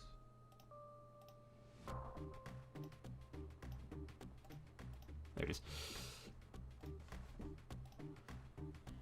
Which was all well and good. I think I draw some goodies. No, it's an island and an opt. Opt is fine. Tyler does nothing. I think maybe here he Thought Erasures me. Tyler's got Teferi Time Raveler, some other Planeswalkers lands. Okay, he doesn't do anything. It's pretty slow. He could have like a Dovin's Veto or something. It turns out he doesn't, because I rip off the top. I think I did just now. Yeah, I just drew a Saheeli. And I sort of shuffle my hand a little bit to like make it maybe seem like I didn't just draw the Saheeli, but whatever. So I get to resolve a Saheeli. This is a perfect demonstration of how good Saheeli is in a lot of matchups, because it's a turn 3 play that you can make, that your opponent doesn't get to just like play Teferi Time Raveler and bounce. And it's like resilient. He can't just like instant speed cast down at an end of turn. It's like the perfect play at turn 3 against this in this situation. I guess he's looking for a dice. So Tyler, unfortunately for me, plays a Narset, which is one of the best cards against Izzet Phoenix, because Narset says you can't draw. Basically, you can't draw additional cards on your turn, or you can't draw more than 1 card per turn, I guess is what it says. And it's a big deal for Izzet Phoenix, because your entire deck is just like Chart of Courses and Tormenting Voices and all these sorceries that you want to cast on your turn, because they're sorceries and you can't cast them anywhere any other time. and but you've already drawn for your turn, so you can't draw any cards off the charted courses. So Narset is like a huge deal. Narset has 5 loyalty and is a real big issue. So I need to get rid of her as quickly as possibly can. I think I draw it. Sorry, did I already have the Electromancer, or did I draw it there? Yeah, I draw the Electromancer. So you got to be pretty lucky to win these tournaments. I draw the Electromancer, play it. It's the kind of perfect. I want to deploy a threat to start pressuring Narset, and I play my land so that I can cast a draw spell on my opponent's turn, create a servo, and still get to draw my card because Narset would prevent me from drawing a card on my own turn. Tyler now smartly plays a Teferi Time Raveler. I'm forced to respond to the casting of the Time Raveler because if I let it resolve first, I won't be able to cast any cards. And so I cast my option now, making a servo, and I get to look at the top card of my library and scry. And I think I considered for a little while. I think I've got it on the table in front of me. And I leave it on top. What would I do with it? I put it on the bottom and then draw a random card. Teferi Time Raveler resolves. He decides to bounce Goblin Electromancer. So he could bounce the servo and basically like kill my creature, because when you bounce a token creature, it essentially gets eliminated. But he decides to bounce the Electromancer because I would have to spend mana to redeploy it, and it's reducing the mana cost of my other cards and things like that. So he bounces the Electromancer back to my hand, and he gets to draw a card. That leaves, however, Teferi Time Raveler on 1 loyalty with a servo in play, and here I tank for a real long time. So a Teferi Time Raveler with 1 loyalty on it is not that big a deal for me. I don't really need to cast spells at instant speed. I'm not using Wilderness Reclamation and stuff like that. I don't have any counter spells, so Teferi Time Raveler doesn't really bug me that much. However, it does let him do stuff like instant speed Thought Erasure. It will eventually tick up to 3 loyalty again and be able to tick down, bounce one of my creatures, draw a card. So it'll eventually become an issue. That current moment is not an issue. It only has 1 loyalty on it, which means that Servo that I have in play can kill it, but he also has a Narset on 5 loyalty right next to it. So I think about a long, hard time here. I can kill one of his Planeswalkers, or deal 1 point of loyalty damage to a Narset that he's leaving on 5 anyway, to make sure it stays alive as long as possible, so I can't do additional Tormenting Voice things. After a long thought, and I go for a while here thinking about what I'm going to attack, I look at my hand, I decide. Like, the beauty of top 8 is it's untimed. Normally time is a big factor in the Magic tournaments, and you can't, you cannot take up too much of the time because it's like a shared resource of time between the 2 players. It's a lot less stringent in the top 8 because it's untimed, but you still need to play at a reasonable pace. I think anyone could argue that I deserve a slow play warning in that situation, but eventually I make my decision. I play my land. I just attack. Here we go, Sean. I attack Teferi, killing him, and then I replay my Goblin Electromancer. A lot of thought for almost nothing happening, but it was a lot of like, how am I going to beat this Narset? What's going to happen? Basically, what I need to happen is I need to draw either a Crackling Drake or a Arclight Phoenix to kill that Narset. Otherwise, it's basically going to stay in play. Tyler has a hand like chock full of action. He's got it looks like he's got a Kaya's Wrath. He's got 5 mana Teferi. He's got another 3 mana Teferi. He's got, I think, maybe 2 Lilianas. He might even have 2 5-mana Teferis. So he's got all kinds of expensive cards in his hand, but he hasn't drawn his 5th land. I think he had 4th land previous turn. He just hasn't drawn his 5th land. So he basically goes to repeat the entire turn sequence that we just had. He plays a Teferi Time Raveler, he bounces my Goblin Electromancer, and draws a card, because he's really looking for his 5th land. And I think he doesn't hit it. He hits yet another Teferi Time Raveler instead. So, back to the same spot. And I do the exact same play again. I kill Teferi, play Goblin Electromancer, and I have an opt. Now he goes for a Kaya's Wrath because he's out of ways to sort of protect Narset, who I need to die. So he clears my Electromancer and my Servo, eliminating 3 power from the board, because again he hasn't drawn his 5th land. I go for an end of turn opt, make a Servo. I think I bottom. Maybe I top. Maybe I see the Phoenix here. I can't remember if I saw the Phoenix there. Let's see if I can catch myself drawing it. Oh, didn't see what it was. I have 1 crap. No, it is the Phoenix. So I find the Phoenix off the opt. That's perfect. Now I get to play the Phoenix. Turn my Servo into a copy of the Phoenix, turning it into a 3/2 temporarily, and then I get to attack Narset for 6, killing Narset, which is a huge deal. Now I can cast the spells that are in my deck. I've got a deck full of Tormenting Voices, Charted Courses, and Ops. I can now finally cast them because Narset's off the board. And I get to post-combat Charted Course, which is basically Divination. Just draw 2 cards with no drawback of discarding a card. I don't draw great cards there. I draw a land and a Lightning Strike, which aren't great here. I still have Saheeli on 3 loyalty, 2 servos, and an Arclight Phoenix. I think now Tyler again misses his 5th land, although it's not like 5th land would be bonkers here now that I have a bit of a board state. Teferi would be able to like tuck something and just die immediately. So he goes for another Kaya's Wrath, clearing my board. Here it's actually a little dubious as to whether I'll be able to bring that Phoenix back, because I think at this point my hand is land. It's 2 lands, Tormenting Voice, Lightning Strike. Like I could brick, but I think I draw a Charter Course here, and so it works out just fine. So or do I lead with Tormenting Voice? And it's all about, like, I don't know, I'm fiddling around with my lands, I want to tap the right land. I think I Tormenting Voice away an island, because I know I won't need that. And then I rip a Phoenix, I forgot about that. I rip a Phoenix, I Charter Course, and discard the Phoenix. And I think I draw a Radical Idea. Yeah, I draw a Radical Idea, so I can cast my 3rd spell of the turn, get yet another servo, and get both Phoenixes back. And hit Tyler for 6, putting him to 14. Because this entire point I haven't touched his life total, I've only been attacking Planeswalkers. Tyler does finally draw a 5th land, and it's even an untapped land that doesn't pain him to play. And he thinks for a long time about what he's doing here. And it's Kaya's Wrath number 3 to reset me yet again, because he figures if he just plays a Teferi, I can basically either ignore it, maybe even like threaten to kill him, or I could certainly kill the Teferi. He'll draw like 1 card.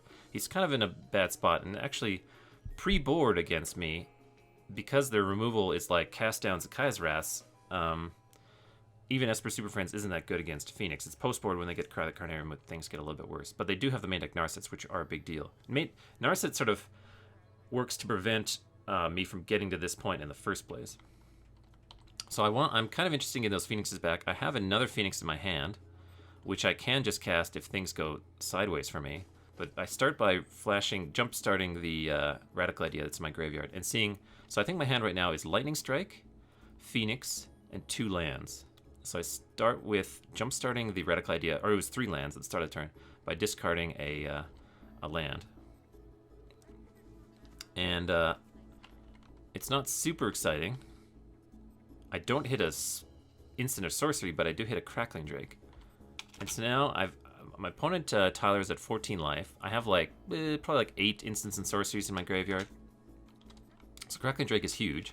I can just play it, ensuring that it resolves and doesn't get Thought Erasure or something, and I get to draw my card. But the thing I was thinking about maybe trying to pull off is, and the play that worked for me in the Swiss was surprising Tyler by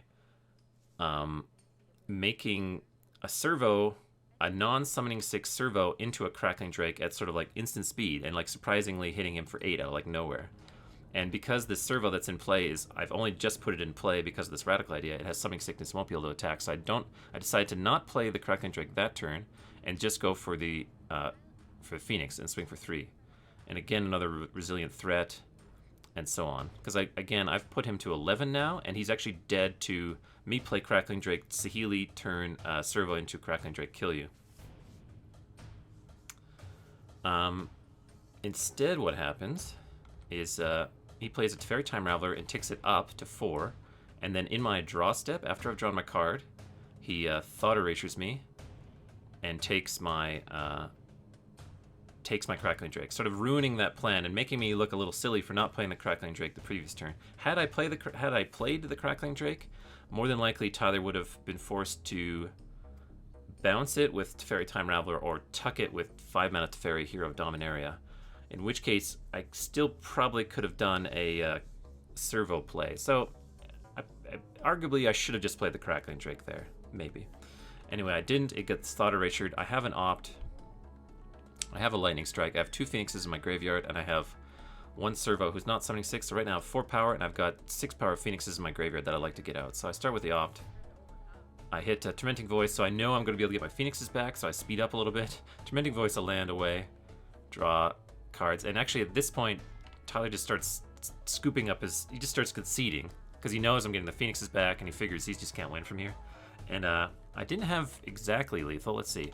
So I had 4 power already in play. I was going to get 6 more power, so that's 10. My opponent, I think he was at 14, maybe 11, and I can turn one of the servos into a into a Phoenix that's 13 power, plus had the lightning strike. That's 16 total damage I was able to deploy that turn. So that's how I won game 1 against my buddy Tyler Fraser. Semifinals. Sideboarding, I cut all my shocks and lava coils and bring in my counter spells, bring in my Legion War Bosses, that sort of stuff. Long time sideboarding. Tyler brings in cards like Ixalan's Binding and Cry the Carnarium. Dee-lee-lee. Starting to go horse here. This is, again, the semifinals of the Mythic Championship Qualifier in Edmonton. 168 players. 8 rounds of Swiss, followed by 3 rounds of top 8. Tyler actually drove. He was the guy driving the car, and he picked me up from my house. He dropped me off in my house. There's a lot of... Didn't really want to be playing him. But if it had to be... It has to be somebody... You know, rather he was also doing well in the tournament and playing him, but it sucks to play against your friends.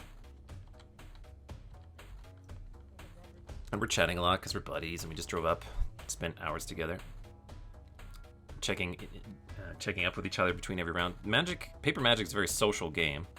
For people that don't stream Magic Arena, it can be a very lonely game because you're only communicating with your opponent through the form of emotes, stuff like that.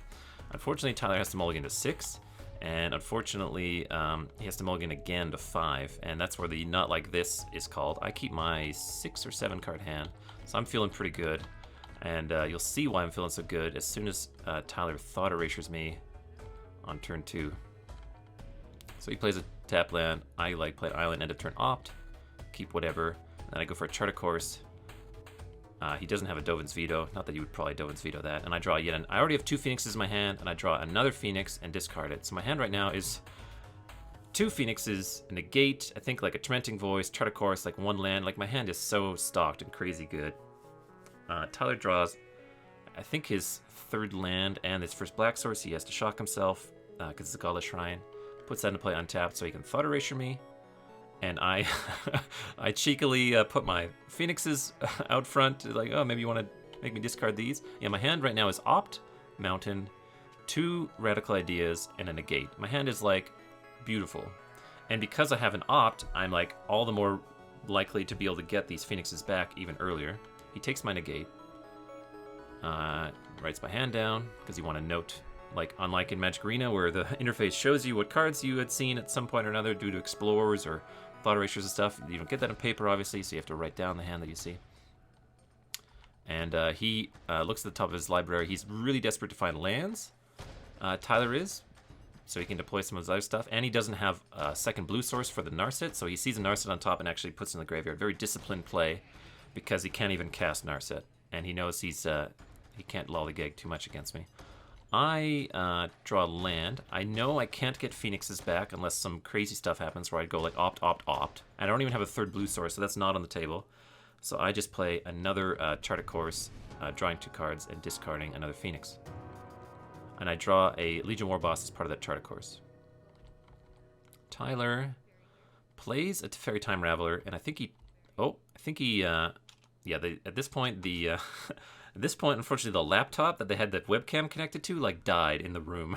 Because the commentators are around the corner in a store, like, on camera, are talking, and they've got the, like, stream PC there, and then, like, a laptop is running the webcam. So, unfortunately, the stream dies here. We lose the final part of this, but I think what happens here is Tyler, desperate to find more land so he can start deploying his other cards, he plays Teferi Time Raveler and ticks it down, targeting no creatures, draws a card, I think misses the land. I untap, play my Legion War Boss, make a Goblin token, attack Teferi Time Raveler.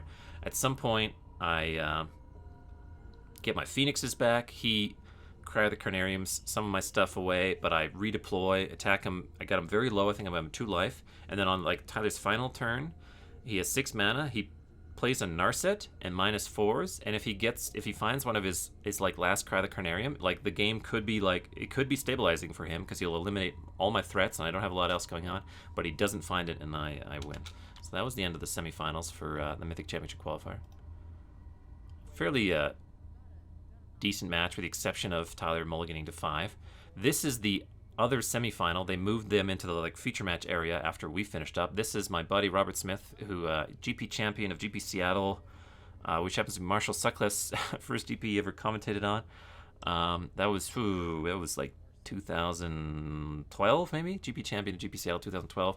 Also he and I top forward GP San Jose with another GP champion, Tyler Blum, from GP Chicago, like 2014 or something like that.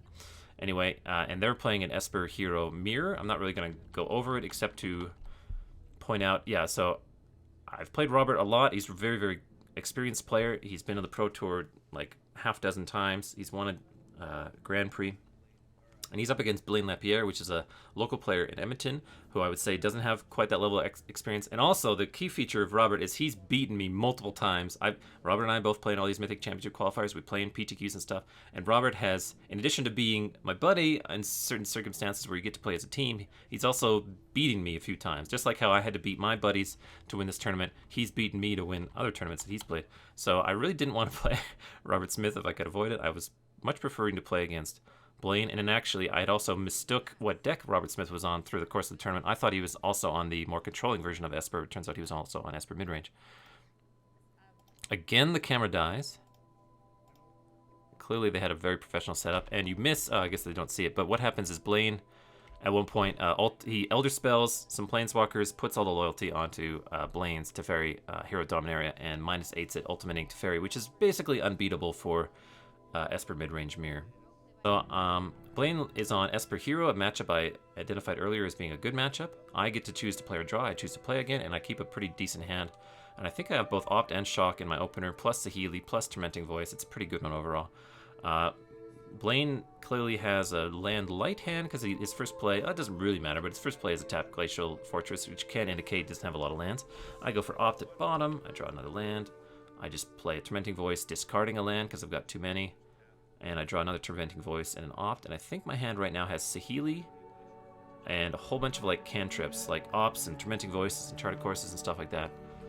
Blaine just plays another tap land, and he's drawn a Thief of Sanity for the turn. And I think his hand right now is Teferi Time Raveler, Thief of Sanity, Tyrant Scorn, and I can't really tell. But I draw my beautiful baby, Saheeli. Did I draw it off the top? No, I had it in my hand. I just play my Saheeli, and it resolves unimpeded, and we're off to the races. So unless Blaine has his like main deck Elder Spell, he ain't getting rid of that Saheeli unless he attacks it down. There's basically or I get it, or he gets it to like 3 loyalty and then Othakai's it away. So like that Saheeli's sticking around. It's gonna be hard for Esper Hero to get rid of it. But Blaine surprises me by playing a main deck Kaya. He's got one of Kaya, which is another reason that Izzet Phoenix has actually been pretty good this season, is all the Esper control decks from the previous season with all their main deck Kayas and sideboard stuff and main deck Cry the Carniums, they've all gone away. Everyone's playing Planeswalkers now. You can't compete with Absorbs and stuff like that. But here Blaine shows up in the finals of the of the MCQ with one of the better cards against me, which is this bloody Kaya. It's also frustrating because he's just exiled 2 of my cards. He's exiled the Opt and the Charted Course that I cast earlier, and I've got a Finale of Promise in my hand, which I really care about instants and sorceries being in my graveyard, and also care about cheap ones like Opt being in my graveyard. So I'm a little frustrated. One thing I don't really understand why he did is he decided to exile an island and an Opt.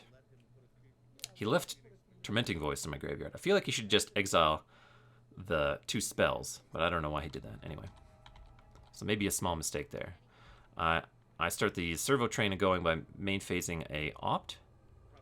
I think if things go really, really well for me, I might be able to like put a Phoenix into play, and it all sort of hinges on that Opt. So I do like a test Opt to start. Oh yeah, I have a Phoenix in my hand.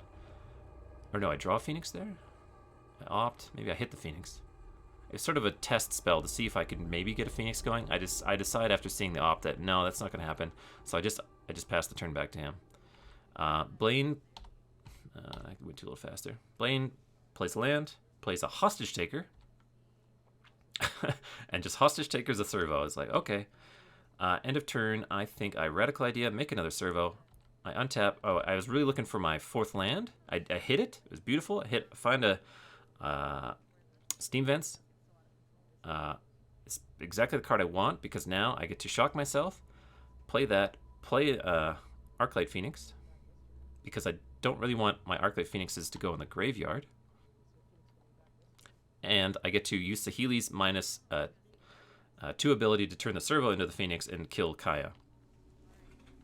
There is possibly the potential I could have put Phoenix in my graveyard and gotten it out of my graveyard all in the same turn, but I wouldn't have been able to kill Kaya if I did that, and because you can't at the point that your Phoenix is in play from getting it back from your graveyard with a triggered ability, it's no longer, it's in your, it's beginning of combat, and at a point you can no longer use it. What else reduced Kaya's life? It was just it was like 2 Arclight Phoenixes attacking it. I dealt 6 to it. Yeah, because I turned the servo into an Arclight. So we got to get rid of Kaya. That's great. Now it turns on the Finale Promise that's in my hand. And my Saheelis on 3 loyalty won't die to an attack from this hostage taker, so don't care about that. We have a interesting play where Blaine shocks himself and then casts Thief of Sanity. And then he... What else does he do? Thought Erasure me? No, then he desparks my Arclight Phoenix. So one of the better cards to actually interact with Phoenix, the despark, which is... Go ahead and look at a card again. Where's BBD? BBD. It can actually exile Phoenixes. Exile target permanent with converted mat cost 4 or greater. Phoenixes have CMC of 4. So you can like permanently get rid of a Phoenix with despark. Pretty good card to draw against me in that situation. So it gets rid of my thing and attacks my Saheeli down to 1 loyalty. And I look like I'm on the ropes a little bit. Blaine's got a 2/3. He's got a Thief of Sanity, which everyone knows how scary that card can be. But, you know, my hand is gas. I've got Shock, Electromancer, Chart of Course, Tormenting Voice, Finale of Promise. So I go Thief of Sanity, single blue mana for Chart of Course, make a servo, draw 2 cards, discard a random card. I play my land. I get to Shock Thief of Sanity, make another servo, and then I get to attack Blaine for 1. Blaine attacks me with a Hostage Taker. First Blaine, what does he do? Tyrant Scorn to destroy my Goblin Electromancer. He attacks me with the Hostage Taker. I think about just chumping, and then I decide, no, I think I'm going to opt, make a 3rd servo, and triple block, because I figured they're just servos. The risk of getting blown out by him killing one of my servos in combat and killing all 3 is like not that much different from me losing a servo just to chump blocking, so I decided to kill the Hostage Taker. And then Blaine follows up with Elite Guard Mage, which is a 2/3 flyer that gains 3 life and enters the battlefield and draws a card. So now he's threatening to potentially kill my Saheeli, which I don't want to happen. I only have 2 servos, no flying blockers, no Phoenixes in my graveyard. But I do have a Phoenix in my hand, and also 2 Finale of Promises. Yeah, I've got Phoenix Shock and 2 Finale of Promises. Here's where I look at my graveyard, figure out what I want to do, and I think I decide to go 4 mana for Chart of Course, targeting Shock, and... Or sorry, 4 mana for Finale, targeting Shock and either Tormenting Voice or Chart of Course. You get a whole bunch of... Yeah, I go for Tormenting Voice and Shock. I cast the Shock on the Guard Mage, again triggering Saheeli, and then I cast the Tormenting Voice, again triggering Saheeli and discarding my Phoenix to the Tormenting Voice in my graveyard. And people are like, why did he use Shock there? That was weird, because I've Shock in my hand, I Shock the Guard Mage, get yet another servo, so I've made 4, I've cast 4 spells this turn, made 4 servos, killed my opponent's creature and gotten back a Phoenix, and I get to hit him for 5 after all that. And Esper Hero does not play main death sweepers, so these servos are sticking around. I've already got 6 of them, unless he has a Deputy of Detention to target one of the servos and kill all of them. So he's like way behind here. He plays a 5 mana Teferi, and I think just pluses it to draw a card and untap his lands. And I just go for... I think what I do here is I just attack. I ignore Teferi on 5 loyalty, because my opponent is actually getting lowish on life total. I just go all to the face. This actually, we haven't been updating the life totals very much. He's not at 16 at this present moment. Because I only hit him for 9. I think he must have been at 11 from a previous attack from Phoenix. I hit him down to 2. I play a bunch of like nonsense to hopefully like draw out some interaction from him. He's got 2 cards in hand. I don't know what they are. And at the end of the day, I have this Finale Promise in my hand that will kill him with the Shock that's in my graveyard. So I just, and at the end of the day, I'm like, well, I'm going to put him on having something. I go for the Finale Promise, cast my 3 mana sorcery to deal the final 2 damage to him, and I kill. So that was Game 1. Game 2, it's a little tricky to sideboard against this deck because it all depends on how they sideboard. There's some versions of Esper Hero that cut all of their 2 toughness creatures rather. They cut all their Hero of Precinct 1s, all their Thief of Sanities, which makes your Shocks a lot worse. But like, I think I had played another player who was friends with Blaine earlier in the tournament, and they didn't cut their 2 toughness creatures. I'm like, well, maybe people aren't on that like plan where they're cutting all their thieves and stuff. So I decided to leave shocks in. I only bring in a few like counter spells, spell pierces and the like, to try and keep him off cards like Narset, and like some big plays that they might have like Elder Spell or stuff like that.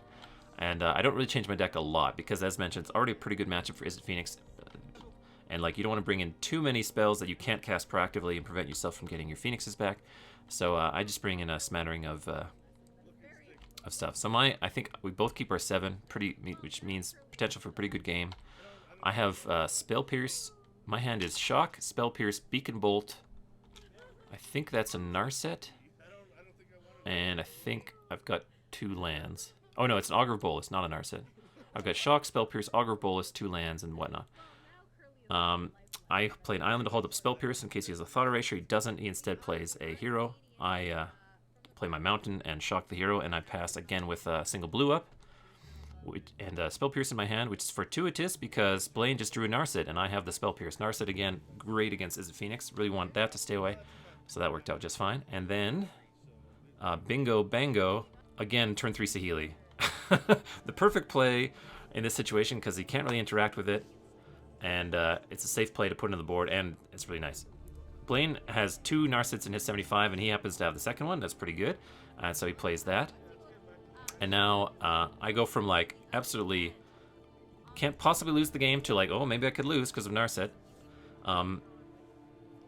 I brought in the sideboard Augur Bolus because it's another play that's nice to play early that's decent against a Fairy Time Raveler. You play Augur Bolus, you look at the top 3 cards and hopefully get an instant or sorcery in your hand, and then if your opponent plays to Fairy Time Raveler and bounces it, well, then you get another shot at maybe getting basically drawing a card from your Augur Bolus. I think on top I see like a Finale of Promise and a Shock, and I think at that point that maybe I just saw, I don't know what I saw. I saw a Shock and like some nonsense. So I decided, maybe it was a Tormenting Voice or something. I decided to go for the Shock in case he has a Thief of Sanity or something else. So right now I have Saheeli, Augur Bolus, 2 lands untapped. He's got Narset, which he's leaving on 5 loyalty, which is smart because keeping Narset's static ability is more important than the cards she could draw you. So against Phoenix, so he keeps Narset on high loyalty. I go for an end step Radical Idea to get 1 little Servo Bud. And it also happens to put the 3rd instant and sorcery in my graveyard so that the Beacon Bolt that's in my hand can be used to kill the Elite Guard Mage, which has 3 toughness. Triggering another Servo. I get to hit Narset with a Servo and a Augur of Bolus. And again, pass the turn intending to Radical Idea at instant speed and to draw the card. Blaine has either brought in or happens to just have from main deck an Elder Spell, so he actually gets to kill. So we talked about how important Saheeli is and how hard it is for them to interact with it. He happens to have the perfect card to interact with the Saheeli in the Elder Spell. In response to that, I decide between I can either shock Narset or I can just cast Radical Idea from my graveyard, discarding this mountain. And I decide to do that. That triggers another Servo. And does he do anything else? No, he puts Saheeli. I think I had hit Saheeli down to 3. It puts Saheeli back up to 5 because he gets the 2 loyalty from Elder Spell, killing my Saheeli. Narset Saheeli, I keep seeing the wrong things. And then he plays a hero with 2 mana untapped. He knows about the Shock in my hand from the Augur of Bolus. And I draw, so my hand right now is Phoenix, Shock, Lava Coil, and I guess a Chart a Course? What do I draw here? I draw a Lava Coil. Here I decide, well, I really want to kill this Narset, and if he has something like D-Spark, I want to make sure he doesn't get a hero token by casting, although he can't cast D-Spark, he's got blue, and I should have paid more attention to what mana he had untapped, but I was going to kill that hero pretty much regardless. So I go for the Shock, and then I send everything at Narset to ensure that even if he bounces or kills one of my creatures, I get to kill Narset, because it's really important she dies, and so I left some damage on the table that could have gone to this face. Like, I overkilled Narset there, but it was really important she died. Unfortunately, Blaine just plays the land and says go. Clearly, it doesn't have much going on. And I've got a little army here. I've got 6 power in form of 3 Servos and some Phoenixes. Or no, 3 Servos and Augur Bolus and a Phoenix. So I'm hitting for a fair amount. I'm hitting for 7. And I have a follow-up. So yeah, my second main phase here is trying to cast another Saheeli. And this is where we find out the last card in Blaine's hand is a Dovin's Veto. I play the Saheeli so I can Chart a Course. Saheeli gets countered, Chart a Course resolves, draw 2 cards. It's a Mountain and an Opt. So right now, the relevant stuff going on. Blaine's his life total is starting to shrink. I think he's just taken 7. I think he was at like 16, so he's at 9. I've got a Lava Coil, a Mountain. What else do I have? And like a Opt in my hand. And importantly, I've got a Beacon Bolt in my graveyard that I used on the Elite Guard Mage on like turn 3. Blaine has a Deputy of Detention, exiles on my servos, and so now he reduces my clock down from 7 damage a turn to basically 3 damage a turn. It's pretty good piece of interaction there. What I could do here is Lava Coil or Beacon Bolt the Deputy to give myself the ability to deal 1 more damage a turn with the Augur of Bolus attack. I decided that wasn't quite worth doing, so I just do a little bit of cantripping nonsense to see if maybe there's some more Phoenixes on top or some, like, I don't know, Narset or something. I bottom the card I see and then I draw a land, so it's a little bit of a sputter there. And I just attack with both my creatures, sort of bluff attacking into the Deputy Detention because it's free. Like, I don't need the Deputy. He's not going to attack me, and I don't need the Augur of Bolus in defense, so I figure why not. And give him the opportunity to make a mistake. It's kind of a dumb little play. And I Chart a Course post-combat, basically drawing 2, and I draw some fire there. I get Arclight Phoenix and an Opt. Here I pick up and look at my graveyard a little bit, sort of rearrange it. And again, yeah, you'll see in a second what I don't see when I look at my graveyard there. And I shock myself there so I can hold up. Oh, man. I forgot how this worked out.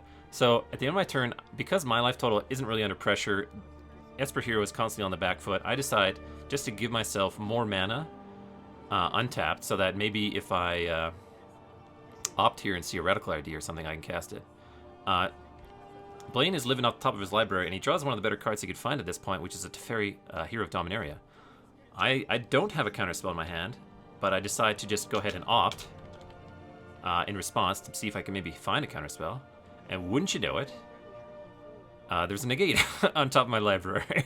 So I get to negate his Teferi Time Raveler, prevent him from like maybe tucking my Arclight Phoenix or drawing a card or doing any kind of nonsense. So that was pretty sweet. I untap. I just play the Arclight Phoenix in my hand. Again, swing with all. Deal 6 to him. I think I've got him down to 3 right now.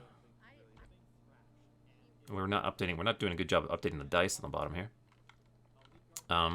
Blaine draws a good card, which is a Elite Guard Mage. It gains him 3. It's a blocker, gains him 3 life, and draws him cards. So that's pretty nice. What is he? Oh, do we see what he draws there? He draws like a Isolated Chapel. He says, "Go to me." I've had this Lava Coil in my hand this whole time. What else did I draw there? I think that was a Disdainful Stroke. 2 mana, counter target spell that costs 4 more mana. I use the Lava Coil, kill the Guard Mage, swing for 6 in the air. I've gotten bored of just attacking with my Augur of Bolus into his Deputy Detention. I figured no point in doing that anymore. And I pass the turn. And Blaine, we finally get the life totals updated. He's at 4. It's looking pretty darn good for me. Blaine's living off the top. I've got Flying Army in play, and Blaine draws, and he plays a Thief of Sanity. And this is where things get stupid. So, I've got a Beacon Bolt in my graveyard. I've got multiple cards in my hand. Beacon Bolt is huge. I can just jumpstart Beacon Bolt, discarding one of the cards in my hand and killing the Thief of Sanity and putting him lethal right now. I forget about the Beacon Bolt. I cast it on turn 3. I had like one quick look at my graveyard. I forgot Beacon Bolt's in my graveyard. So I forget that he's just dead right now. And so I just attack, because he's forced to chump block. But it's, again, it would have been lethal had I killed that Thief of Sanity. He's attacked with 2 flyers, so I attack. He's forced to chump, doesn't want to die. I have 1 Phoenix in play, 1 in my graveyard. My hand is trash right now. I think it's 2... Maybe it's just 2 lands. Yeah, I don't even know what's in there. I think I've maybe got 3 lands in my hand. Blaine draws. He's looking at my graveyard. He knows he was... Well, he'll now soon see that he was dead last turn, because I have this Beacon Bolt in there. Does he even hesitate? He kind of quickly... What he was checking to see if I had any Radical ideas. because he's at 1, and I've got a Phoenix in my graveyard. He's trying to see if he'll like live here. And he goes for a play, which is pretty cute, which he Tyrant Scorns to bounce his Deputy Detention and then replays it, exiling my Phoenix. And that leaves me with Blaine at 1. I have a lethal creature in play, which is this Augur of Bolus, but it's got a blocker, and I can't kill him, or at least it seems that way because, again, I've forgotten about the Beacon Bolt. Again, Beacon Bolt is super lethal. I kill Deputy Detention, get my Phoenix back, attack with 2 lethal creatures.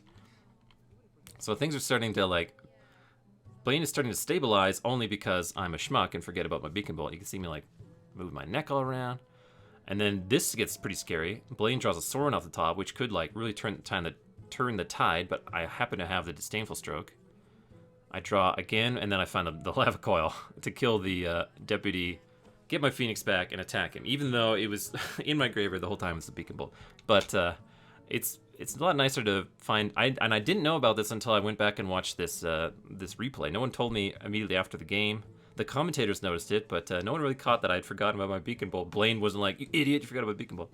No, he was a perfectly graceful second place finisher. So yeah, that was how I won my Mythic Championship qualifier. Izzet Phoenix. I ran the table, went 7 wins in an intentional draw in the Swiss, and then I 3-0'd the top 8, not dropping a game. I went 2-0, 2-0, 2-0, and everything worked out very nicely. I only had 2 main deck Saheelis, and I just happened to have them on turn 3, like, way more often than would be likely, having only 2 Saheelis, and everything went peachy. After we had a nice dinner, and I paid for dinner for my 2 friends that I had beaten and my other friend who unfortunately didn't have quite a good tournament, and we drove back to Calgary and celebrated. So that was the story of my weekend. So now, yeah, that qualifies me for Mythic Championship 4 in Barcelona, Spain, on July 26th to 28th. I'm going to be staying in Spain for 8 or 9 days. We're going to be practicing a lot of Modern Constructed and Modern Horizons Booster Draft. What we're going to do now, I'm going to take a quick break to just have a breath, and then we're going to play a little bit. Well, having played the tournament and clearly winning it, I probably shouldn't make any changes. I don't think I really want to make any changes to this deck list. I'm pretty happy with it as it is. Yeah, I think I'm just going to fire it up here, and we'll just play a little bit of ranked. I was lucky in that at the Mythic Champ. Well, I was clearly very lucky in the Mythic Championship. It takes a lot of luck to win these tournaments, but I faced some pretty good matchups the whole way through. I faced like one person who had Cry the Carnariums in their deck the entire tournament, which was my buddy in the semifinals, and he only cast one of them. We're on the draw. We do have a land and an opt, which will hopefully get us to second one. To a second land, that is, so we can then start casting all this other stuff. Dimir Control? Oh, for Popper? Nice. Alright, if there's an Aether Hub Link or something, I'd give that a shot. It would be so much easier to keep this hand if this was an untapped blue source that I could opt immediately. I'm going to keep it and possibly risk doing very little this game.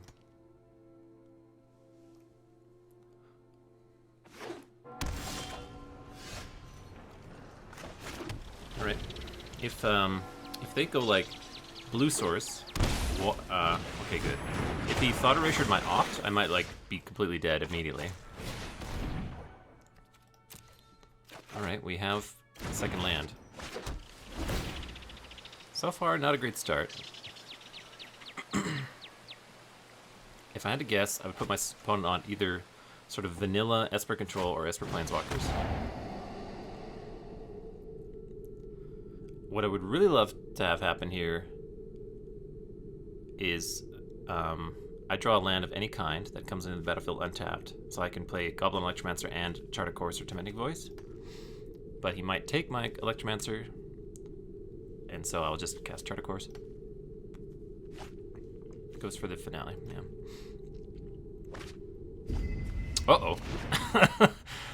I think my opponent is on maybe some OG Esper Control. Because Finale Promise isn't that scary if you have Teferi Time Raveler, because you can't actually cast the cards with Teferi Time Raveler in play. So you might be on like OG Esper Control. The main deck Cry the Carnarium gives me the heebie-jeebies. Well, I'm going Electromancer or Charter Course. It's either get rid of the Shock, the Electromancer, or the Mountain. Probably not the Mountain, so we can play Crackling Drake. Certainly not these things. So it's basically between Shock or Electromancer. I think I'll just get rid of Shock.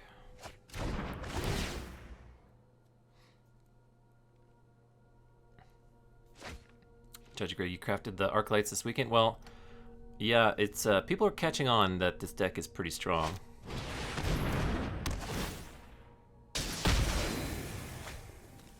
I failed to note what he did with his Search for Escanta. So here I'm just going to Crackling Drake. What they may do is play like 5-mana Teferi and tuck my Drake, maybe kill it. If I draw a land, what I can do is Electromancer, Tormenting Voice away the Arclight Phoenix, Charter Course, etc., and get some Phoenixes out of my graveyard. Or Phoenix. Okay, it is the Planeswalker version. He's just had a very sort of classic Esper Control draw so far. This isn't a fight you can win. So go for the bounce. I've got time.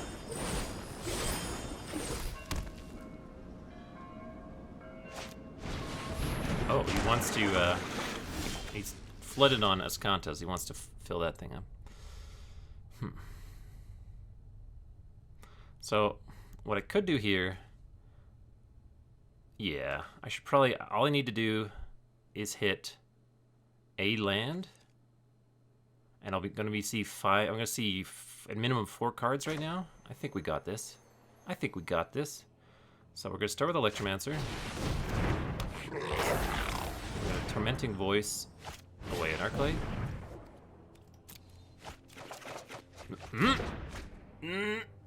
We're going to Chart a Course.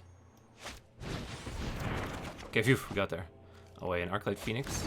I'm going to Shocker Cells. And I have choices here.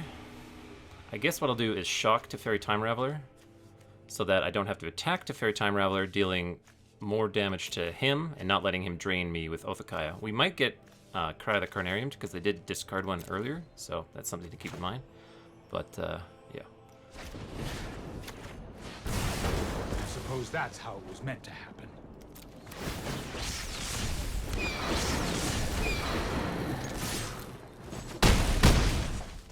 So if he has the Cry, then he gets to exile all this, and I'm left with just a Crackling Drake. So it could be bad times.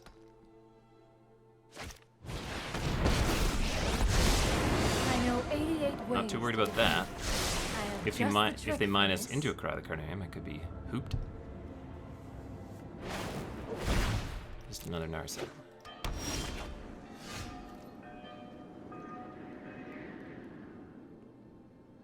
So I think they will be flipping Escanta next turn. I definitely want to play Crackling Drake here. Let's see. If I want to kill Narset as well, so that my Crackling Drake will draw a card. The question is whether I like Lightning Strike Narset to prevent, again, Othakaya from draining, or I just attack. It's a matter of whether that 2 life matters or not. Right now this is 6, this is 8. It'd be, if I shock it, it'd be 8 and 8, they're dead. Or if I Lightning Strike it. So I guess it is worth it to Lightning Strike the lady. Such And I want to make sure that it upsetting. dies. They might have like a Mortify to interact with the Phoenixes. Alright, I'll play my land and we'll Crackling Drake here. We'll still have a Radical Idea. So now Escanta flips. So if they go like Narset minus, try and find I guess it would have to be Kaya's Wrath? I guess that's their best play. Either Escanta to find Kaya's Wrath or play Narset and find Kaya's Wrath, because Cry the Carnarium won't do it. Kaya's Wrath also won't do it, as it turns out, because I have Radical Ideas and a Shock to get my Phoenixes back and kill them with a Shock.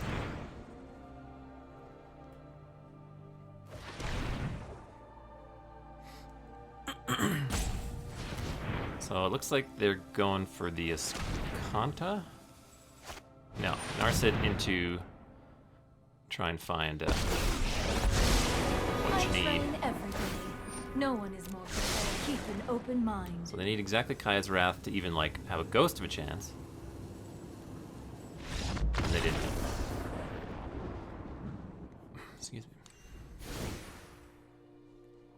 Alrighty, we get to cut the bad cards. So see Lava Coils, see Lightning Strikes, see Shocks. I actually cut one. I've been shaving one Finale of Promise against Teferi Time Raveler decks. I shave on the Electromancers because they're a little less impactful. I bring in the Augur Bolus. I bring in the Ral Izzet Viceroy to battle with any Lyras they might have, and also leave in the Beacon Bolt for the same reason. Bring the Legion War Bosses, and the Narsets, and all the counter spells. I think that's everything. Against less controlling decks, I'll leave in the removal and cut some of the bad cantrips like Radical Idea and Tormenting Voice and stuff like that.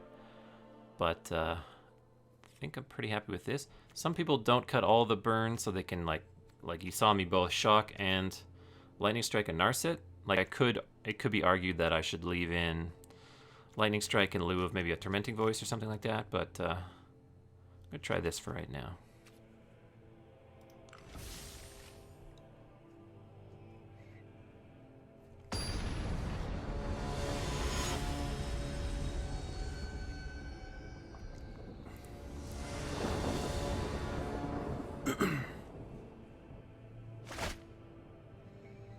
This'll do nicely. I do want a red source for War Boss, but and we may lose our Ral Izzet Viceroy to an early duress or something. But having Augur Bolus out nice and early is nice. This is a situation where rather than play the Augur, I think I'm going to hold up Radical Idea / Negate to counter a Narset, and if they don't play a spell, I use Radical Idea to find a red source for a Legion War Boss. Oh, just drew the red source instead.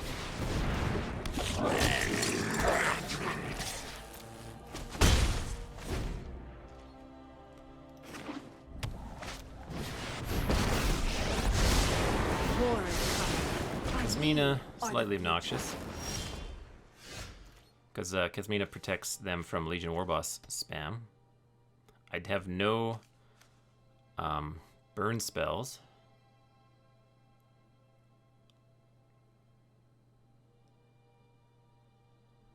So, basically have to trade a Legion War Boss for a Wizard if I want to do much this turn. I think what I do is play second War Boss. Make my token. And everyone attacks Kasmina.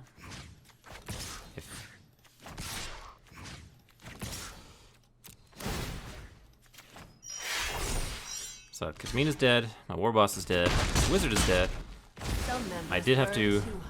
I put basically a lot of stuff out on the board, so now like a Cry the Carnarium or Kaya's Wrath is pretty darn good. So you Cry the Carnarium with 2 mana floating so they can... so you can Dovin's Veto, so I'll just play an Augur of Bolus. And I'll leave my blue untapped in case I hit Spell Pierce. Or Opt. Take the Opt. It'd be brilliant if I had a Spell Pierce here as well, because now that the Opt is like hiding it, it's glorious. He can Thought... He's not going to take my Opt. So that just resolves. If you opted response to a Thought Erasure and you get like a sweet card, they'll just Thought Erasure that instead. So... yeah, it took them to Negate. I'm pretty sure they have a Dovin's Veto in their hand. Or some sort of 2 mana interaction.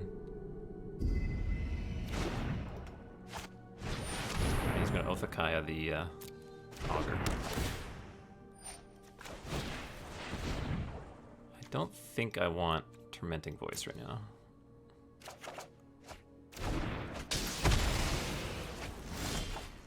Alright, we're just going to go Electromancer plus Chart Course. There's Saheeli. I think what I'll do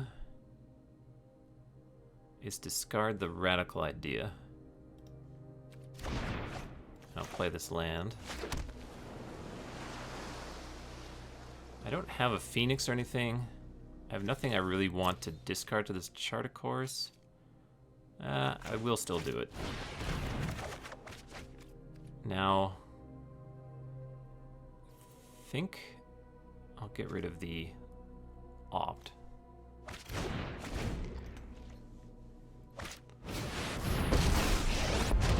Is this Teferi Plus? It is. Sorry I'm late. So I'm pretty worried about him having Dovin's Veto.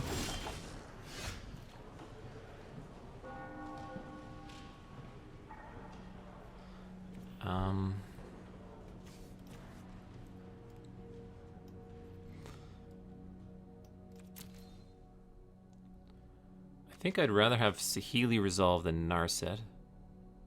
I don't really need to play Ral right away. Although Narset, I don't know, it's tricky. He knows about... No, he doesn't know about either? Pretty sure there's a Dovin's Veto or Counter Magic in their hand.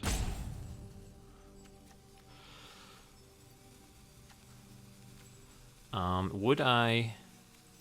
I don't think I would Finale of Promise for X equals 1. It would be Opt, and that's it. So yeah. Let's just play Narset. Oh! Snap resolve. I have Well then. practiced against men. Hone your prowess. Alright, I'm gonna attack Teferi. He'll drain 2. Don't make another move. And now Narset's actually turning off the additional card draw from Teferi's Plus. Teferi could tuck my Narset or something like that. He knows about my Spell Pierce, which is not really what you want.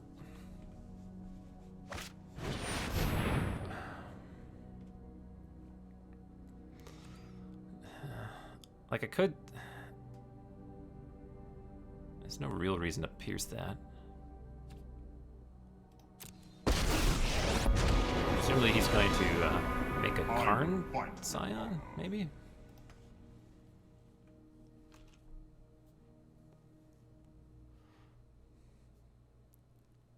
I do have to worry about Elder Spell as I put more and more Planeswalkers into play.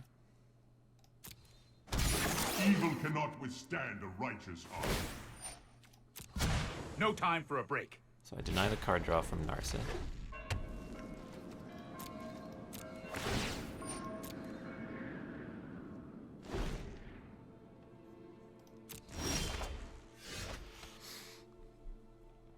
So I'm going to minus Narset again. With thoughtfulness before action. There's a Disdainful Stroke. I think I'll take that.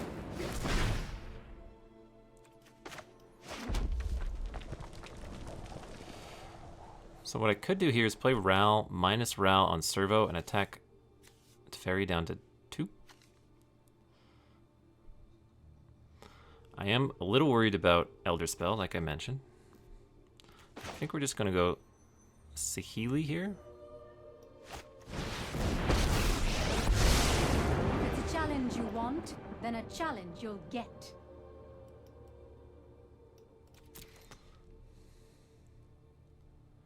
And we have Disdainful Stroke, Spell Pierce up. At any point we can Radical Idea. And we'll say go. Actually, we can attack. If I attack and he doesn't block, he does get to threaten to kill my Narset, but I can't always Radical Idea. Stop that. My Spell Pierce is getting worse and now. worse, so I might just Radical Idea away with Spell Pierce.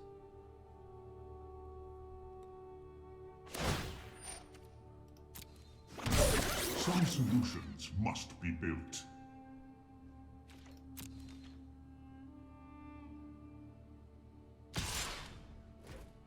Yeah, I think I will do that.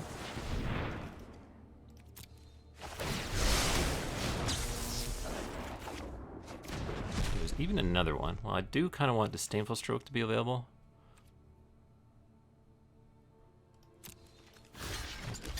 Block. He doesn't... Oh, he knows about Disdainful Stroke. Hold that thought.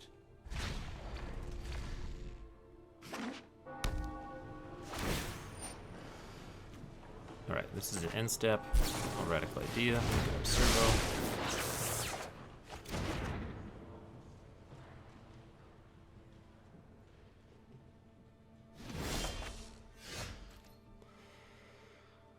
Okie dokie. So I think what I'm going to do here is play the Ral they know about. Hopefully they don't have the Dovin's Veto.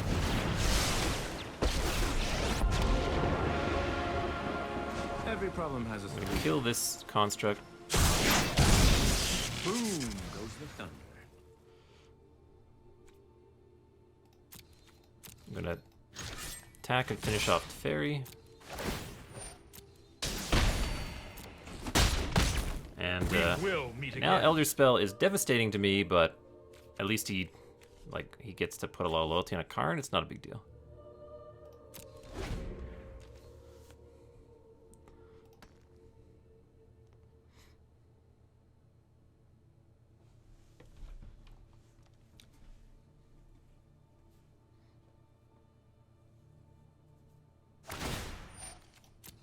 Are you certain of your decision?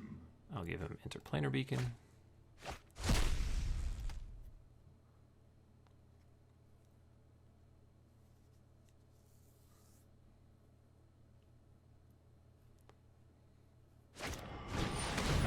Sure.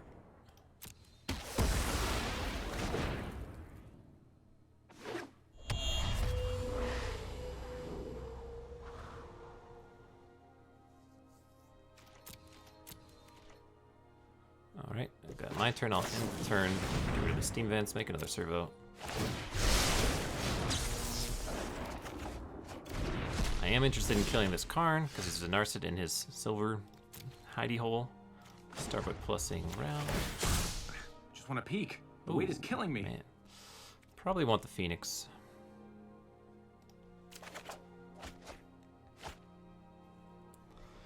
I could do a Finale of Promise here to do an opt chart a course thing. I think now is a pretty good time for that. Opt chart a course.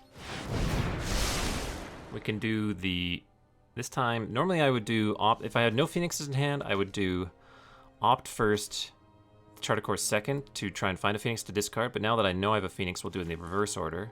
So we'll click this, and then we'll click this.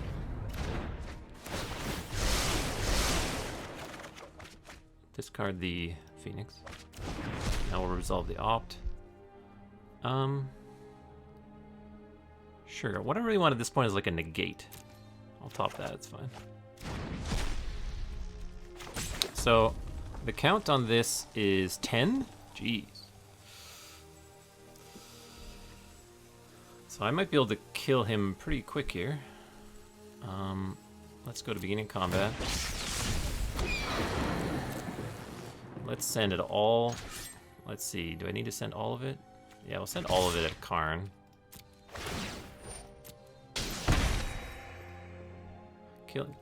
Eroding his board state is more important to me than anything else. And I think I'll do. I think I won't do a post-combat charter course because this might give me the option to like opt into negate.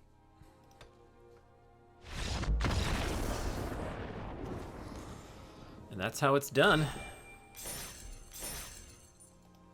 Obviously, if he like Elder Spelled on my Planeswalkers and put him on Teferi and ulted it, like I might have just lost. If he had way more Cry the Carnariums or something, I might have just lost. It can get sketchy. But I'm back now. That Kasmina in the last game was pretty good. My opponent there, because it forced me to like. It traded with a Legion War boss and forced me to play my second one, all to kill the Kasmina. And I guess that's kind of the goal of the Karn and the Kasmina in the Esper Super Friends deck, to sort of like dirtle about, make a couple of blockers to protect your other Planeswalkers, and force your opponent to extend into a Kai's Wrath, which, or Cry the Carnarium.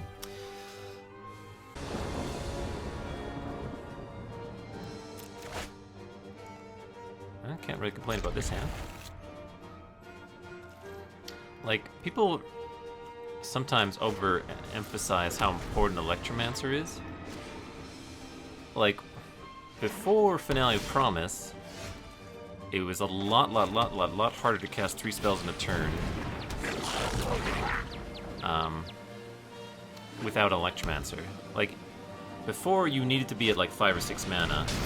With Finale of Promise, you can do it at 4 mana, reliably. I had the Tyrant Scorn. How unlucky. We don't know if this is Esper Hero, Esper Walkers, Radical Idea in response.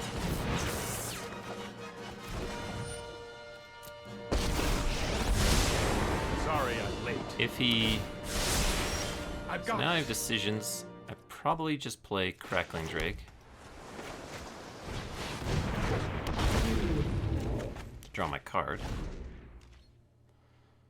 And depending on next turn, whether they bounce Crackling Drake or whatnot, I'm going up again. this might be a bad idea. Are they going to draw step? Yeah, draw step. No. Yes, draw step. Thought erasuring me. Let's see if we can't do it all here. I have 2 ways to kill the hero. Oh yeah, they're so in trouble here. So here's what we're gonna do. Gonna play Sulphur Falls. We'll play Goblin Electromancer. That'll leave us with 3 mana. And then we'll flashback Radical Idea, discarding Arclight Phoenix, and then shock Hero Precinct 1, and hopefully just cast another non-Lightning Strike, but if we have to, we'll Lightning Strike its face or Teferi to finish it off. So we'll start with this. Radical Idea away Arclight. That's the first spell of the turn. Oh, Saheeli. Poor timing to be doing this first, but oh well. Okay, we'll shock the hero. And we can either Lightning Strike Teferi or either or. We Lightning Strike Teferi and attack Teferi with Drake and Phoenix, or we Lightning Strike their face. You know, it's whatever. I'll just strike the Teferi, I guess. I won't let you win.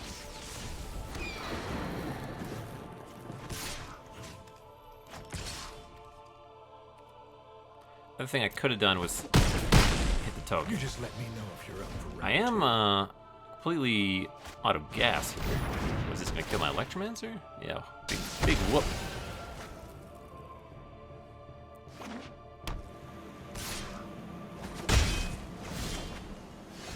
That was a fine draw. That also protects my Crackling Drake from like a 6 mana Liliana -4.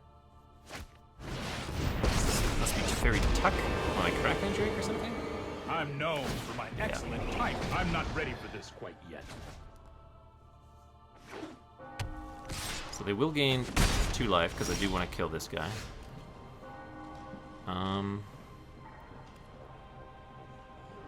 Yeah. Send 1 at Teferi, 1 at their face. And I'm just going to play my Saheeli. According to plan. They will get to hit it with this human. Together, we'll create great things. That's you fine. and I.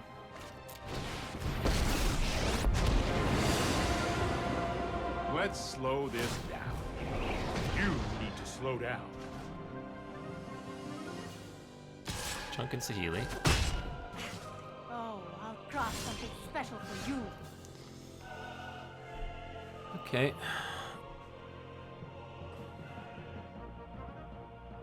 I think what I'll do is I'm just going to Beacon Bolt the human to prevent Saheeli from taking more damage. And I do want a Servo in play for when I go for my Crackling Drake. I could go Saheeli minus Servo. Yeah, I think we do that. Target him, copy him. Genius is as genius does. 1 attacks face, 1 finishes off Teferi.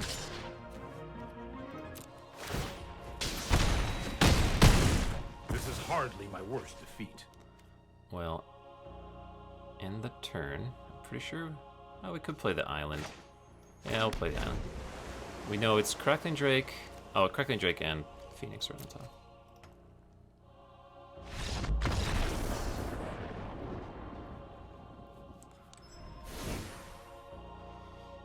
All right.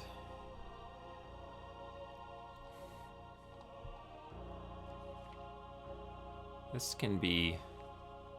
I have a piece of paper where I wrote everything down. This is actually a trickier sideboard. I think I cut one Finale. I think I cut one Tormenting Voice. And one Radical Idea.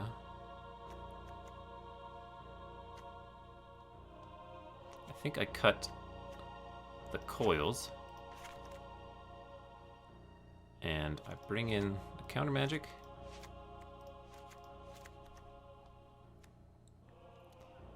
And I cut some Electromancers, and I think I bring in the Narsets as well. Yeah. So basically Narset to turn off their card draw from Teferi Time Raveler and Teferi Hero Dominaria, and also to find other Planeswalkers and stuff. And my Counter Magic. Still keeping a fair amount of removal to deal with stuff, like Hostage Takers, Elite Guard Mages, stuff like that. Yeah. If they have like some crazy Lyra action, I don't know that they have it. I don't think they'll have it, so I don't bring the Rao here, but we shall see. I do have the one Beacon Bolt still. Let's roll with this.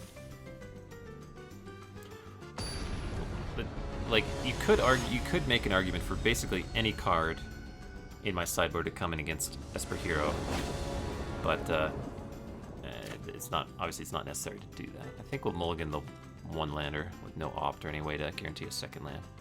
Mulliganing it against a deck that's just going to rip your hand apart with Thought Erasure does feel bad, but I think it's necessary.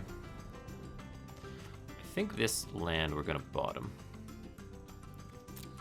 I have a feeling our Charter Course is going to get taken away.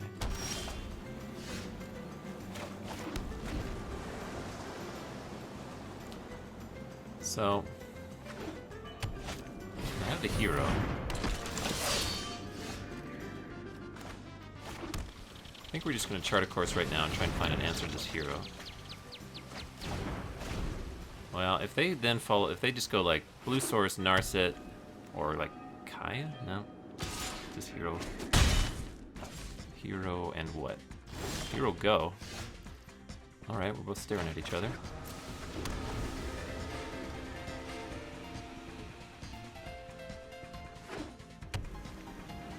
He could easily have D-Spark.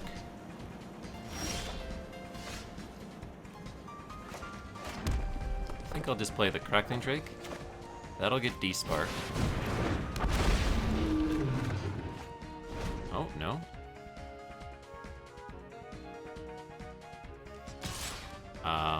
This is almost... yeah, it's basically a free block. No, he could have Oathakaya that he might have kept in, so I guess I won't. More heroes. Probably doesn't have to cry the Carnarium, that'd be pretty bonkers. Well, let's start with an opt. I could hold that as a surprise. Basically, I don't have to do much here. I do have negate Disdainful Stroke up. Opt. I could just play a Phoenix and attack, but then I don't have this stuff. So I do want to keep at least 2 mana up to counterspell. So I could lead with an opt. What would I play anything after opting? I could Tormenting Voice or something, maybe. But not opting, I could like make them think. They don't know any of these cards, right? Yeah, I could make them think that it's free to continue attacking into me. Let's see if I can bait my opponent into making a mistake.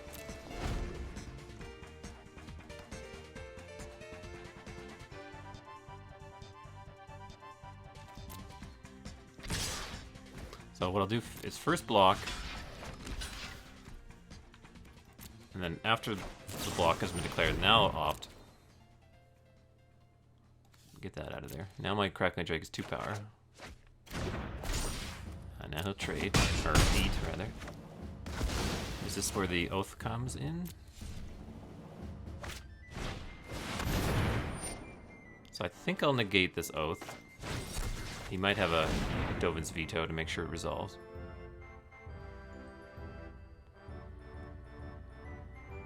He does. Alright.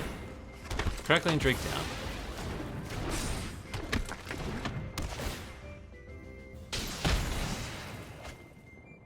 Well, I'm gonna need some Tormenting Voice action. I think we'll go Electromancer here. Oh, Radical Idea. If I find any spell... Yeah, okay, we get to go off here. I guess I'll Radical Idea away this Arclight. Ideally, I just find a Shock here. So, but I do find another blue source, so I can continue to hold up Disdainful Stroke. Oh, and I found a Shock. I guess I'll take that, but I'm not going to cast it now, so that I can hold up Disdainful Stroke.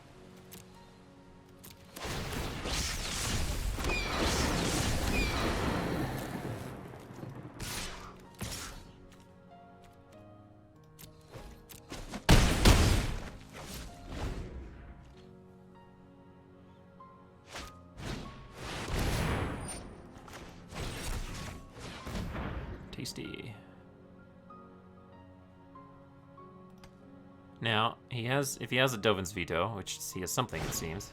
Okay, so my Disdainful Stroke doesn't resolve, so his Hostage Taker does, so I would like to find a way to kill this Hostage Taker before he takes whatever he's going to take here. It looks like he's going on aggro.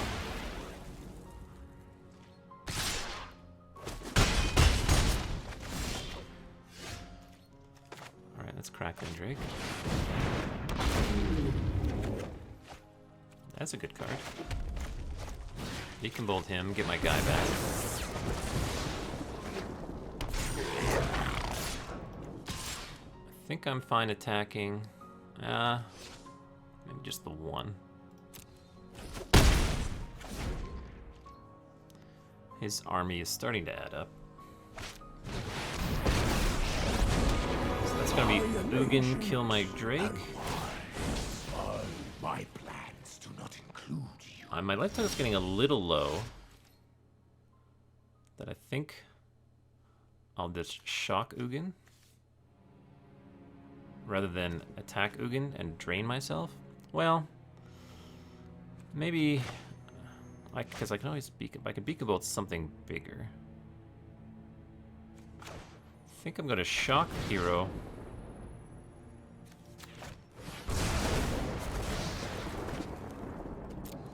Swing at Ugin with one Phoenix and leave the other one back. We'll go with this. My first ending. I'll play a Sulfur Bomb.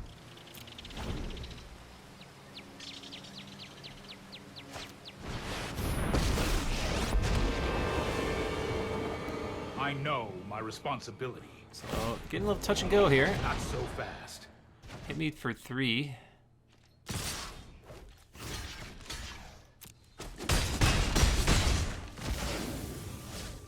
So now another Oathakaya is lethal. I can attack Teferi, lose 2, go to 1. Beacon Bolt one of these to attack me and I die. So I have to leave Teferi in play?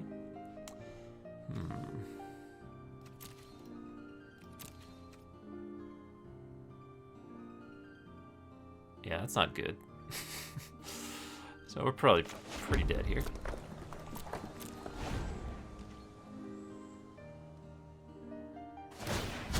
We need to move quickly.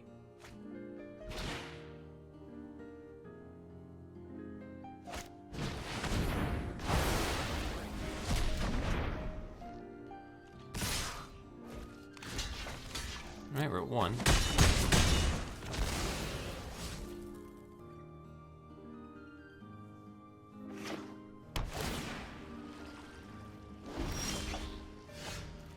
Well, we're not just dead, because we get to despark one of these.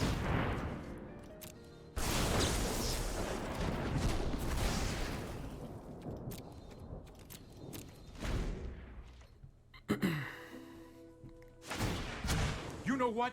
I'm not done yet. But we are dead pretty soon to them drawing 2 cards a turn, eventually finding another thingy. And next turn, alright.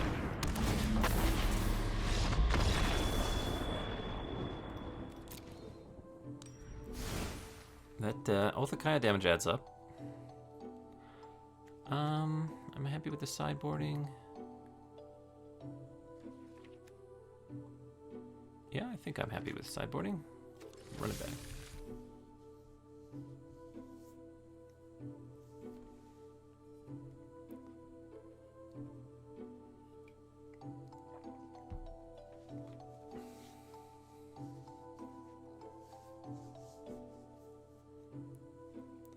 That turn where he got to go Hostage Taker and Dovin's Veto, creating 2 additional tokens, ended up mattering.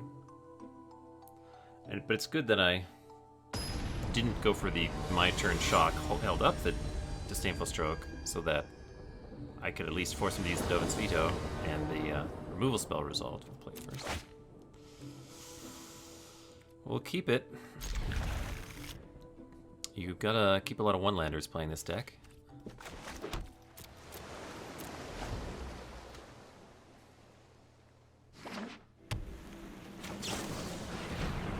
Thank you. Top that. I think we'll just pay 2 life. We'll go for a Chart of Course. Really want to resolve our Narset next turn. We'll just discard the island. If they play Hero, we probably can't play Narset. If they thought Erasure or Narset, we can't play Narset.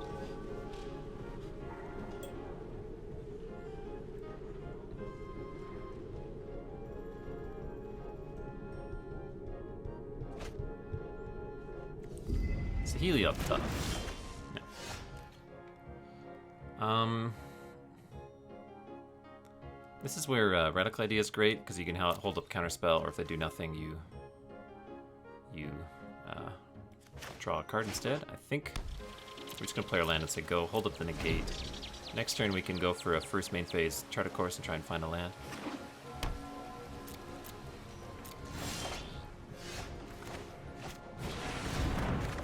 In fact, we did, and we get to discard a Radical Idea. We don't have any offense yet. They took my guy there. Well, I'm not going to bother negating that, I don't think. I'll just... So basically, Thought Erasure is going to get rid of negate. And I can... like, that's what's going to happen. So I can spend 2 mana and trade Thought Erasure for negate, or I could spend no mana, still trade Thought Erasure for negate, and still get to Radical Idea. So I like my options much better in that direction. So, Teferi Time Raveler is a card I don't really want to face. I did just draw a Disdainful Stroke. I also drew a Crackling Drake. So what I could do here is I play Crackling Drake, they end of turn despark it, untap, play Teferi Time Raveler plus, and I'm completely hooped.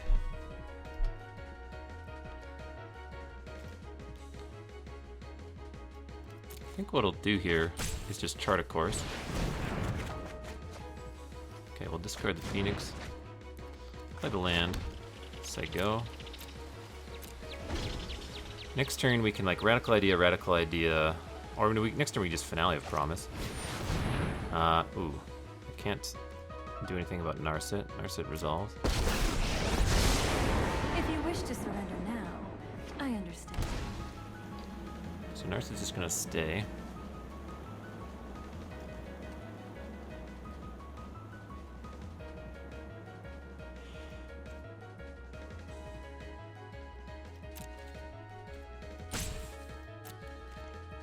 I think I'm gonna strike Narset.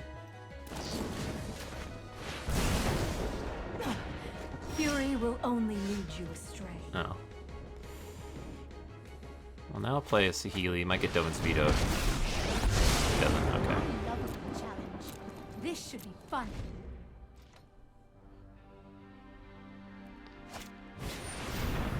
Alright, they've been waiting for me to use my lightning strike.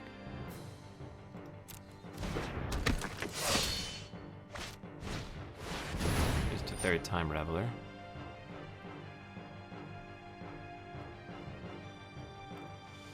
I think we're going to Radical Idea away the finale. Oh, wait. Yes.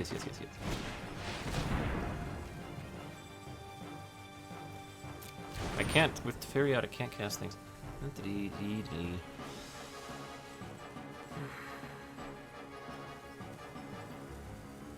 Yes. Radical Idea away, maybe Disdainful Stroke.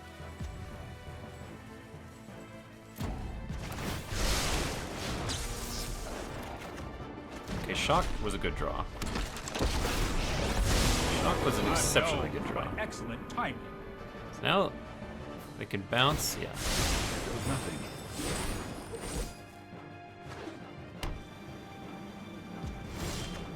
Alright, here's how we do this.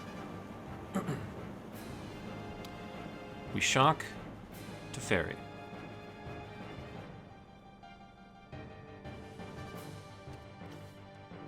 Yes. Okay, we shock Teferi. Then we cast Finale of Promise X equals 2. Target Shock and Chart a Course. We resolve the shock on Narset first. Then we resolve the Chart a Course. Both Planeswalkers down, and then we leave. We have an army of servos, and we could leave our Phoenix as blocker to block the these guys.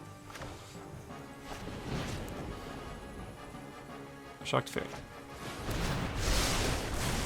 This is hardly my worst defeat. We'll just do Shock. And we'll do a Chart a Course. And so we'll click on Chart a Course and Shock. Shock will target Narset. I won't forget. Then we'll draw our cards. And we'll discard an island. Yeah.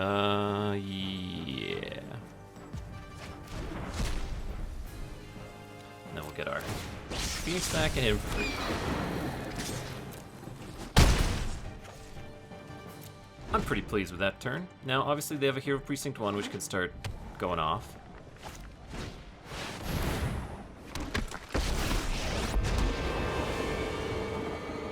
If you show tuck remorse, Saheeli. I'll show restraint. Sure. Reverse.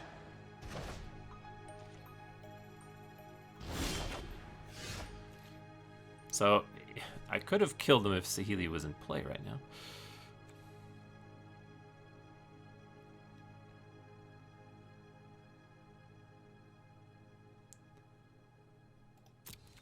I think what I'm going to do is send Phoenix to their face, send all these guys to Fairy.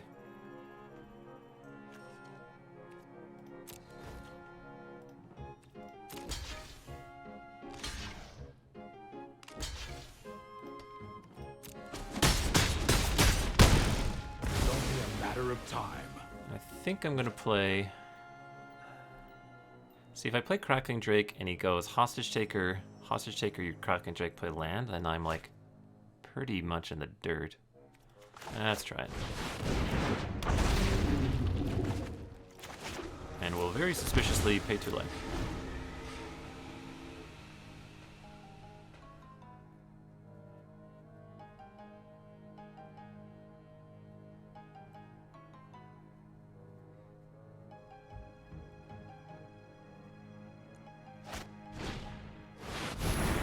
Guard mage, yeah.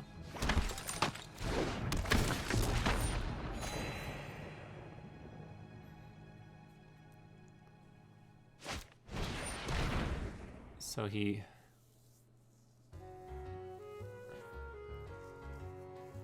I guess I'll just Spell Pierce this. Says I can kill him if he pays. If he taps out right now, he's dead. Yeah, because what I do is I play the Saheeli, turn Servo into a copy of Crackling Drake, and attack with 3 Giant Flyers.